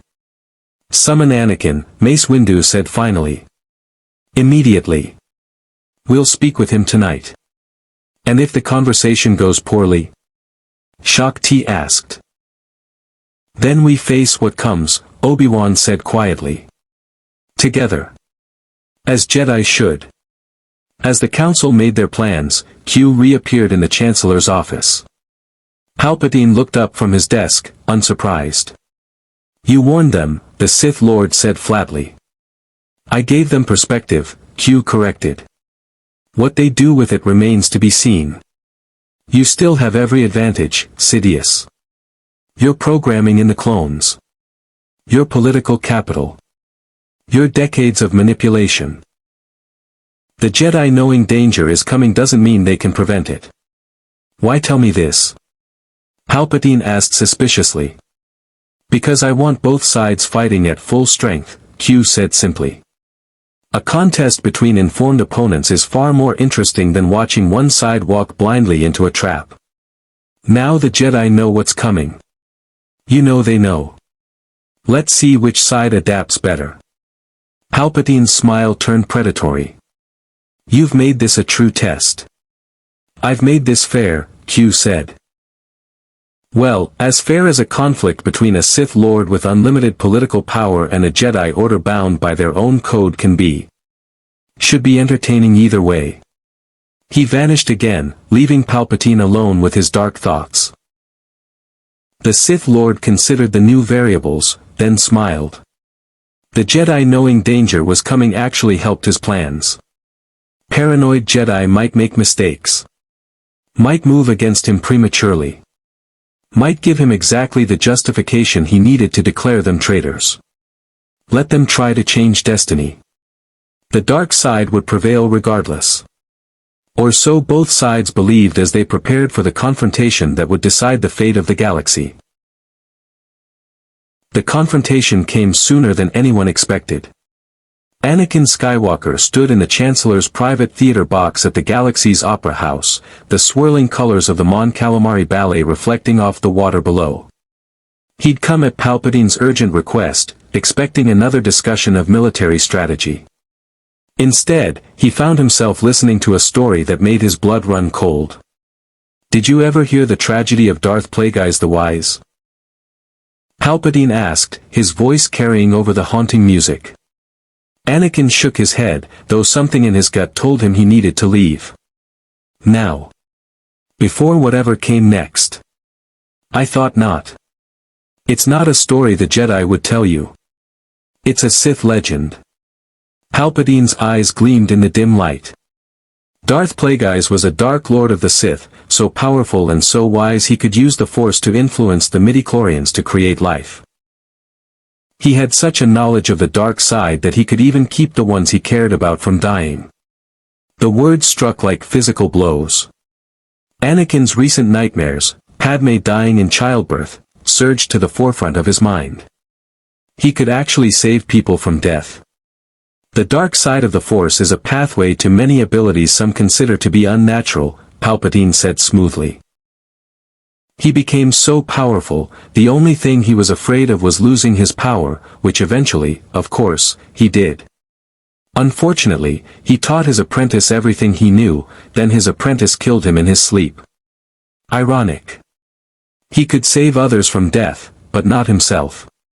Anakin's mind raced. This was exactly what Q had warned him about. Palpatine dangling the possibility of saving Padme like bait on a hook. Every instinct screamed that he should walk away, report this conversation to the Council, do exactly what Q had suggested. But the fear was still there. The nightmares still haunted him. And Palpatine was offering a solution. Is it possible to learn this power? Anakin asked, his voice barely a whisper. The confrontation came sooner than anyone expected. Anakin Skywalker stood in the Chancellor's private theater box at the galaxy's opera house, the swirling colors of the Mon Calamari ballet reflecting off the water below. He'd come at Palpatine's urgent request, expecting another discussion of military strategy. Instead, he found himself listening to a story that made his blood run cold. Did you ever hear the tragedy of Darth Plagueis the Wise? Palpatine asked, his voice carrying over the haunting music. Anakin shook his head, though something in his gut told him he needed to leave. Now. Before whatever came next. I thought not. It's not a story the Jedi would tell you. It's a Sith legend. Palpatine's eyes gleamed in the dim light. Darth Plagueis was a Dark Lord of the Sith, so powerful and so wise he could use the Force to influence the midichlorians to create life. He had such a knowledge of the dark side that he could even keep the ones he cared about from dying. The words struck like physical blows. Anakin's recent nightmares, Padme dying in childbirth, surged to the forefront of his mind. He could actually save people from death. The dark side of the Force is a pathway to many abilities some consider to be unnatural, Palpatine said smoothly. He became so powerful, the only thing he was afraid of was losing his power, which eventually, of course, he did. Unfortunately, he taught his apprentice everything he knew, then his apprentice killed him in his sleep. Ironic. He could save others from death, but not himself. Anakin's mind raced. This was exactly what Q had warned him about. Palpatine dangling the possibility of saving Padme like bait on a hook. Every instinct screamed that he should walk away, report this conversation to the Council, do exactly what Q had suggested. But the fear was still there. The nightmares still haunted him. And Palpatine was offering a solution. Is it possible to learn this power? Anakin asked, his voice barely a whisper. Q reached out with his omnipotent senses and felt the horror unfolding across the stars. On Kashyyyk, Ki-Adi-Mundi fell under clone blaster fire. On Mygeeto, Plo Koon's starfighter exploded. On Felucia, Aayla Secura died surrounded by troopers she trusted. On Utapau, Obi-Wan Kenobi plunged into a sinkhole, barely surviving the betrayal. Thousands of Jedi, Masters, Knights, Padawans, cut down by the soldiers they'd led into battle. And in the Jedi Temple on Coruscant, Yoda staggered as the death screams echoed through the Force. The ancient Grandmaster looked out the window just as the first gunships loaded with clone troopers approached the temple. Too late, we are, Yoda said quietly. Failed to act swiftly enough, we have. Q materialized in the council chamber, his expression stricken. This is my fault. I pushed events too far, too fast. Palpatine activated his contingency because I warned you. No, Mace Windu said, igniting his lightsaber as the first blaster bolts shattered the chamber's windows. This was always coming. You gave us warning. That's more than we had before. Now we fight. The council scattered as clone troopers poured into the temple. Lightsabers blazed as Jedi Masters who'd spent decades as peacekeepers suddenly became warriors fighting for survival. The sacred halls echoed with blaster fire and screams. Q stood amidst the chaos, invisible to the combatants, watching as his interference created exactly the accelerated catastrophe Palpatine had predicted. The Sith Lord had been right, cosmic balance demanded reaction to action. Q's warnings had simply changed the form of the Jedi's destruction, not prevented it. But then something unexpected happened. Anakin Skywalker burst into the temple's main hall, his lightsaber blazing blue. But instead of leading clone troopers against the Jedi as in the Dark Timeline, he fought beside them. His blade deflected blaster bolts with impossible precision, protecting younglings as they fled toward emergency. Principles and practical necessity. He chose. Anakin's lightsaber struck cleanly, and Emperor Palpatine, Darth Sidious, master manipulator, architect of the Clone Wars, died before his final attack could launch. The temple fell silent. The clone troopers, their Order 66 programming suddenly without a master to coordinate them, began to hesitate. Confusion rippled through their ranks. And across the galaxy, the Force itself seemed to exhale, not in relief, but in acknowledgement. Balance had been served, though not in the way anyone had expected. Q materialized fully, visible to all. Well, he said quietly. That was unexpected. Anakin turned to him, his face streaked with tears and soot. You warned me. You gave me a choice. I almost didn't take it. But you did, Q said. That's what matters. The prophecy is fulfilled, Anakin Skywalker. You brought balance to the Force. Not by destroying the Sith alone or joining them, but by choosing light at the moment of greatest darkness. The Empire will still rise from this chaos. But it will be an empire the Jedi can resist. An empire that can eventually be overthrown. You've given the galaxy hope. Mace Windu looked at the omnipotent being with newfound respect. You orchestrated this. I observed, Q corrected. And occasionally nudged. But the choices were always yours. The Mortis gods taught me that imposed perfection is worthless.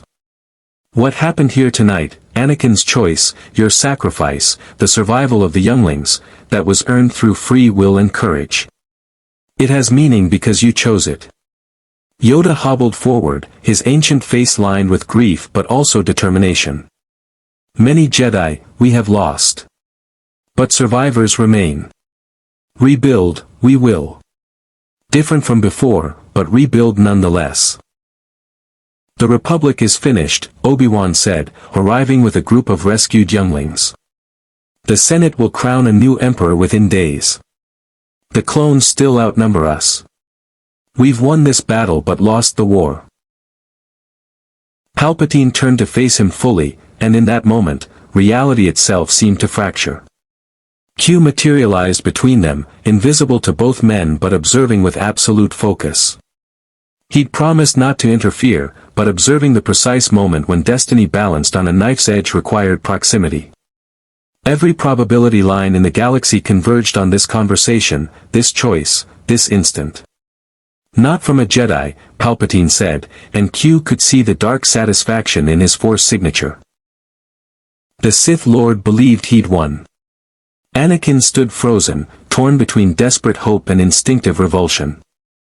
Q could see the thoughts racing through his mind, Padme's safety, the Jedi Code, Q's warnings about probable futures, the weight of prophecy and choice. And then Anakin did something unexpected. "I need to speak with the Jedi Council," he said abruptly. "Thank you for the story, Chancellor, but I need to go." He turned and walked out of the theater box, leaving Palpatine staring after him in shock. Q felt the probability lines shift violently. The 68% chance of Anakin falling to the dark side suddenly dropped to 47%. Not eliminated, Palpatine still had cards to play, but no longer the dominant timeline. The Sith Lord's expression twisted with fury. This wasn't how the script was supposed to unfold. Anakin should have been desperate, should have begged for knowledge of the dark side. Instead, he'd walked away. Palpatine reached for his comlink, but before he could activate it, Q appeared before him in full visibility. "That didn't go as planned," Q observed mildly. "You interfered," Palpatine snarled, his grandfatherly mask completely gone. "You poisoned him against me." "I gave him perspective," Q corrected. The choice was his own. And he chose to seek help from the Jedi instead of making deals with a Sith Lord. Novel concept, I know. Palpatine's hand moved toward his hidden lightsaber, but Q raised a finger. "Don't. You know I'm functionally omnipotent. Attacking me would be pointless and would waste time. You need to salvage your plans." Q cocked his head. "Though I'm curious, what will you do now? Your carefully orchestrated seduction just failed. Anakin is probably telling the Council about your Sith story right now. Do you accelerate the timeline? Activate Order 66 before you've secured your ultimate weapon? Or do you have another play?" Palpatine's yellow eyes burned with dark fury, but when he spoke, his voice was cold and controlled. "You've interfered for the last time, Q. The Force itself has laws. Cosmic balance. You may be powerful, but you're still subject to cause and effect." "Am I now?" Q asked, amused. "Every action has a reaction. You've given the Jedi warning. You've disrupted my timeline. You've created chaos in a galaxy that was carefully balanced on the edge of transformation." Palpatine's smile was terrible to behold. "The Force will correct. And when it does, the pendulum will swing harder toward darkness than it would have otherwise. You've saved one young Jedi, perhaps. But you may have doomed billions more." The words carried weight that Q couldn't immediately dismiss. The Mortis gods had said something similar, that the Force maintained balance across all possibilities, that every push in one direction created an equal response. Had his interference actually made things worse? Before Q could respond, alarms suddenly blared throughout Coruscant. The night sky lit up with explosions. And through the Force, every Jedi in the galaxy felt thousands of their brothers and sisters dying simultaneously. "Impossible," Q breathed. "Order 66 shouldn't activate for another." "I accelerated the timeline," Palpatine said, his voice carrying dark triumph. "Did you think I only had one plan? The moment I realized Anakin was compromised, I sent the activation codes. Every clone trooper in the galaxy is executing their Jedi generals as we speak. The order falls tonight, whether Anakin Skywalker is my apprentice or not. The galaxy of the very agency that made events meaningful." So instead, he watched. And waited. and hoped that mortal choice would prove stronger than Sith manipulation. Anakin fought his way to Mace's side, his lightsaber intercepting Palpatine's killing stroke. "It's over, Chancellor," Anakin said, his voice heavy with betrayal and determination. "You're the Sith Lord. You've been manipulating this war from the beginning. Surrender." Palpatine's laughter was terrible to hear. "Surrender? Foolish boy. I have already won. The clones obey me. The Senate fears me. And even if you kill me now, the Empire will continue. I've built a machine that runs on fear and order. My death would only make me a martyr. Then we'll dismantle the machine," Mace said grimly. Piece by piece. The duel resumed, but now it was 2 against 1. Anakin and Mace moved in perfect synchronization, master and former student fighting as one. Palpatine was powerful. Perhaps the most powerful Sith in a millennium, but even he couldn't withstand the combined assault of 2 of the Order's finest warriors. Especially when one of those warriors was the Chosen One. Anakin's blade found its mark, severing Palpatine's lightsaber hand. Mace's blade followed, disarming the Sith Lord completely. Palpatine fell to his knees, his grandfatherly mask shattering completely as his true, corrupted face showed through. Yellow eyes burning with hatred, skin pale and twisted by decades of dark side immersion. "You can't kill me," Palpatine hissed. "I am the Senate. Execute me, and you prove the Jedi are the traitors I've claimed. Then you'll stand trial," Mace said coldly. "In chains." But Anakin saw something in Palpatine's eyes, a final, desperate calculation. The Sith Lord was gathering Force lightning, preparing one last attack that would kill everyone in the room, himself included. A final act of spite. Time seemed to slow. Anakin felt the moment crystallize, the choice between mercy and justice, between Jedi. "No," Q said softly. "You've lost the war's first chapter. But the story isn't over. That's the beautiful thing about free will, it creates narratives that continue beyond any single ending. The Empire will rise. But because Anakin Skywalker chose light instead of darkness, Darth Vader won't enforce it. The Jedi will survive in secret. And one day, perhaps in a generation, perhaps 2, the children saved tonight will become the spark that ignites rebellion." He prepared to depart, his time in this galaxy drawing to a close. "I came here to test your force, to challenge your philosophies, to see if prophecy could withstand omnipotent observation. I've learned something valuable, that meaning comes from struggle, that choice matters more than power, and that sometimes the right decision is to not interfere. Will you return?" Ahsoka asked. "Perhaps," Q said with a slight smile. "The galaxy far, far away has proven more interesting than I expected. But for now, my tests are complete. You've passed, Chosen One. Not perfectly, not without cost, but you've passed." Anakin looked at the destruction around him, the burning temple, the fallen Jedi, the uncertain future. "This doesn't feel like passing." "That's because real victories aren't clean," Q said gently. "They're messy, costly, and incomplete. But they're real. And they're yours." With that, Q vanished in a final flash of light, leaving the Jedi to face their uncertain future. Alone once more, but not defeated. Diminished, but not destroyed. And with hope, that most dangerous and necessary of emotions, still burning in the darkness. 3 months after the fall of the Republic, the galaxy looked nothing like anyone had imagined. The Senate, decimated by Palpatine's death and the revelation of his Sith identity, had collapsed into factional chaos. Without a clear successor and with the truth about the Clone Wars manipulation exposed, no single leader could claim legitimate authority. The core worlds fractured into competing administrations. The Outer Rim descended into lawlessness. And the Grand Army of the Republic. Millions of clone troopers suddenly without purpose or command structure, became the galaxy's most dangerous wild card. On the ancient world of Tython, far from the chaos-consuming Coruscant, the Jedi Order began its painful process of rebuilding. Yoda stood atop a mountain overlooking the valley where survivors had gathered. Fewer than 3,000 Jedi remained from an order that had once numbered 10,000.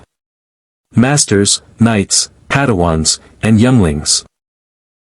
All that survived the systematic betrayal of Order 66 and the Temple Siege. Smaller, we are, Yoda said quietly. But perhaps wiser. Mace Windu approached, his right arm in a healing brace from his duel with Palpatine.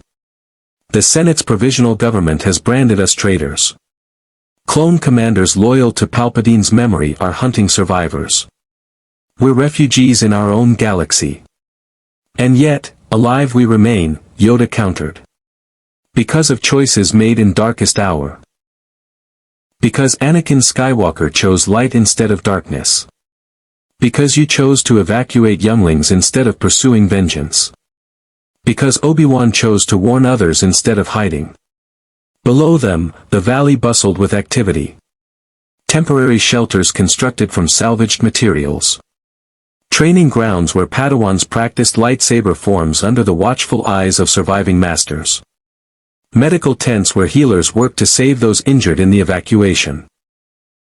And in the center, a simple monument, a list of names carved in stone. 3,000 survivors. 7. Then constrained by prophecy. Will the Jedi survive? Anakin asked. Survive? Definitely. Thrive? Q tilted his head. That depends on whether you learn from your mistakes. The old order was too rigid, too detached, too convinced of its own righteousness. If you rebuild that exact structure, you'll fall again. But if you create something new, an order that acknowledges emotion while teaching wisdom, that engages with the galaxy's suffering instead of remaining aloof, that treats the code as a guide rather than absolute law, then yes. You'll not only survive but become something better. Mace Windu and Obi-Wan approached, drawn by reports of Q's appearance. Come to gloat? Mace asked, his tone less hostile than it might have been months ago. Come to acknowledge something I rarely admit, Q said. I was wrong. Not entirely wrong. Your order did need challenging, your philosophies did need examination. But I underestimated the cost of that challenge. My interference accelerated events, forced choices before you were ready, created chaos that could have been avoided with more patience. You're apologizing? Obi-Wan asked, genuinely surprised. I'm acknowledging consequence, Q corrected. The Mortis gods warn me that every action creates reaction. I pushed, and the Force pushed back. Palpatine died, but the galaxy descended into chaos. The Jedi survived, but thousands perished. Anakin chose light, but the Republic still fell. Perfect solutions don't exist in universes governed by free will and cosmic balance. Yoda hobbled up the path to join them. Learn this lesson, you have. Humility, even omnipotent beings must sometimes embrace. Don't push it, Grandmaster, Q said, but there was affection in his tone. I'm admitting I'm not infallible, not that I've become humble. There's a difference. He looked at each of them in turn, Yoda, who'd led the Order for centuries, Mace, who'd fought to preserve it, Obi-Wan, who'd trained the Chosen One, Anakin, who'd fulfilled the prophecy in the most unexpected way, and Padme, who represented the galaxy beyond the Force. The future is genuinely uncertain now, Q said. I can see probability lines, but they're so divergent that prediction becomes meaningless. Some timelines lead to new golden ages. Others to extended darkness. Most lead to messy, complicated futures where light and dark continue their eternal dance. He smiled. That's as it should be. The story continues, written by those who live it rather than imposed by omnipotent observers. Will we see you again? Ahsoka asked, arriving with a group of younglings she'd been training. Perhaps, Q said. The galaxy far, far away has earned a place in my memory. If something particularly interesting happens, a new Sith rising, another chosen one appearing, the Jedi discovering some cosmic secret that challenges everything you believe, I might drop by to observe. But I won't interfere. Not like before. You've earned the right to write your own story. He prepared to depart, his form beginning to shimmer with omnipotent energy. But before he vanished completely, he had one final observation. Anakin Skywalker, Q said seriously. The nightmares about Padme dying in childbirth, they were visions of a possible future, one where you fell to darkness and your fear became self-fulfilling prophecy. That future no longer exists. The path you chose created different outcomes. So when the twins are born, and complications arise as they inevitably do, remember, you don't need dark side power to save her. You need skilled doctors, trust in the Force, and faith that love is stronger than fear. Can you do that? Anakin looked at Padme, then back at Q. I can try. That's all anyone can do, Q said. Try. Choose. Struggle. Fail sometimes. Succeed sometimes. But always, always choose rather than being chosen for. With those final words, Q vanished. Not in a dramatic flash of light this time, but in a gentle fading, like a sunset dissolving into twilight. One moment he was there, the next he wasn't, leaving only the faint impression that something vast and powerful had passed through their reality and moved on. The Jedi stood in silence for a long moment. Back to work, we must return, Yoda said finally. Galaxy to rebuild. Order to reshape. Future to create.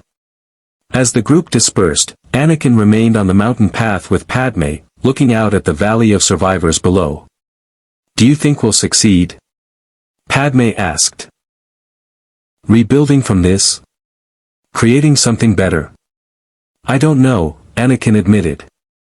Q was right about one thing, the future is genuinely uncertain now. No prophecy dictating outcomes. No Sith Lord manipulating events. Just, people making choices.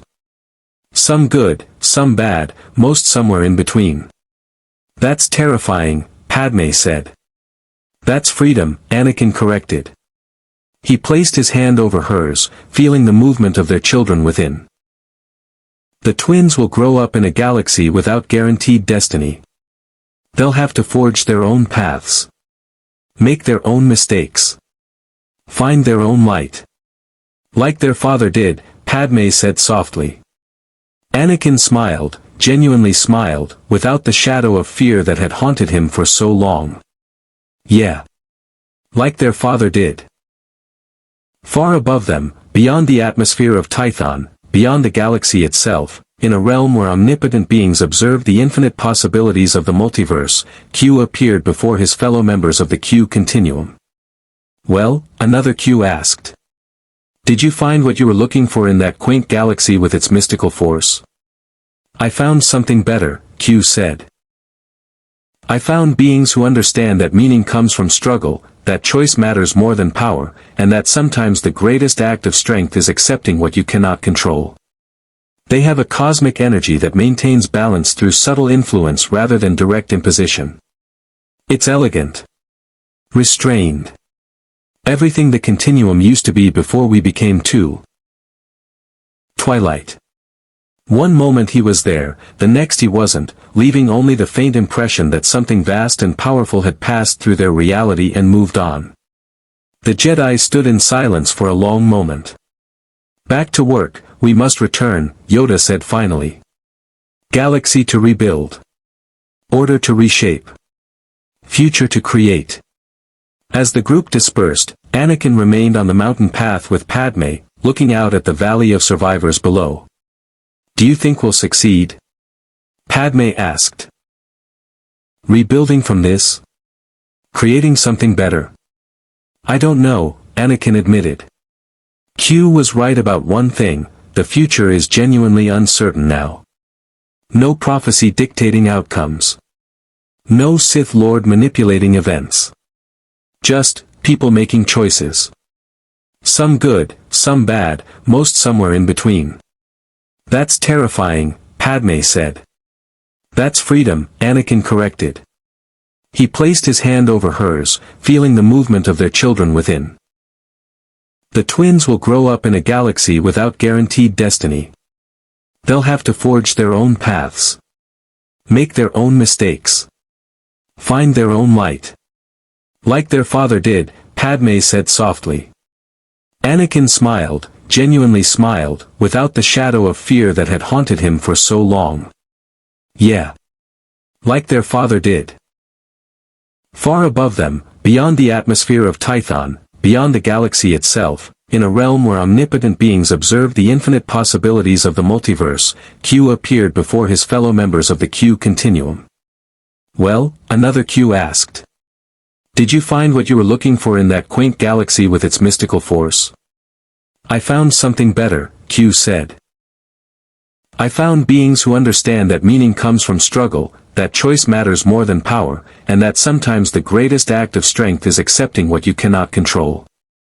They have a cosmic energy that maintains balance through subtle influence rather than direct imposition. It's elegant. Restrained. Everything the Continuum used to be before we became 2,000 dead. Anakin Skywalker walked among the survivors, Padme at his side. She was visibly pregnant now, her condition no longer hidden. When word had spread that the famous general and the senator were married, that the council had known and chosen compassion over dogma, it had sent ripples through the order. Some traditionalists had demanded Anakin's expulsion. Others had argued that the code needed examination. The debate continued, but for now, Anakin remained. The chosen one who'd killed a Sith Lord and saved thousands of younglings had earned that much. How are you feeling? Padme asked, her hand resting on her swollen belly. Like I made the right choice, Anakin said quietly. But also like the consequences of that choice are bigger than I imagined. The galaxy is tearing itself apart. Billions are suffering. And we're hiding in the mountains while the chaos spreads. You can't save everyone, Anakin, Padme said gently. Q told you that, didn't he? That accepting what you cannot control is part of choosing light. He did. Anakin smiled faintly.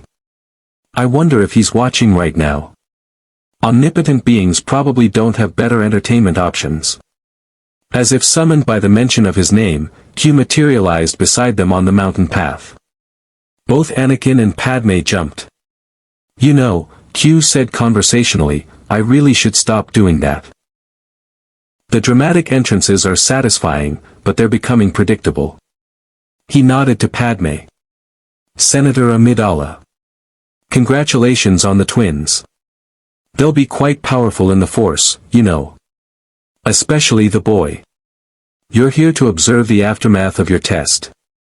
Anakin asked, unable to keep the edge from his voice. Actually, I'm here to say goodbye, Q said, surprising them both. My time in your galaxy is ending.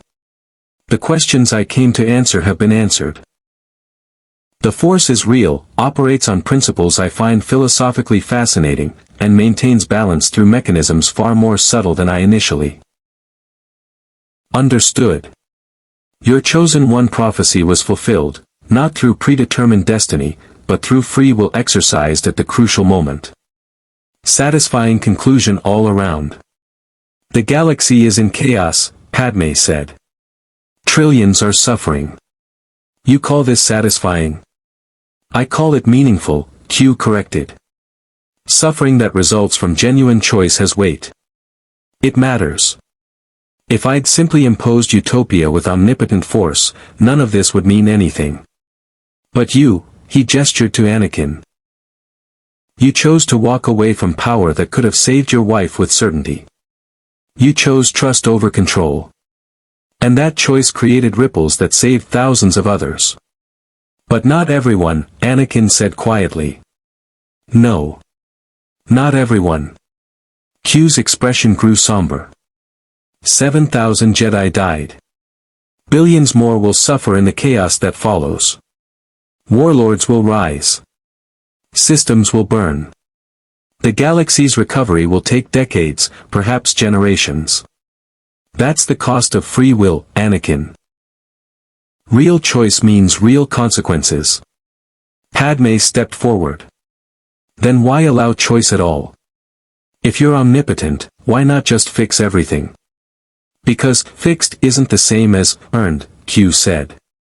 I've traveled across countless realities, observed thousands of civilizations. The ones I imposed perfection upon, they stagnated. Became hollow. Lost meaning.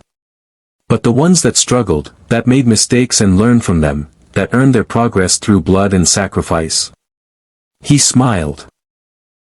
Those became genuinely extraordinary. He turned to gaze out at the valley of Jedi survivors. Your order will rebuild differently this time. Smaller. More flexible. Less dogmatic, one hopes. The galaxy will fragment before it reunifies. Your children, he nodded at Padme's belly, will grow up in uncertain times. But they'll have something the previous generation lacked.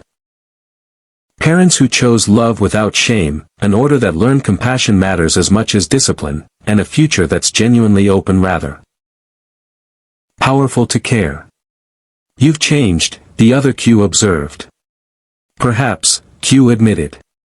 Or perhaps I've simply remembered something we forgot eons ago, that observation without empathy is voyeurism, and power without purpose is tyranny. That galaxy taught me humility. Not much, mind you.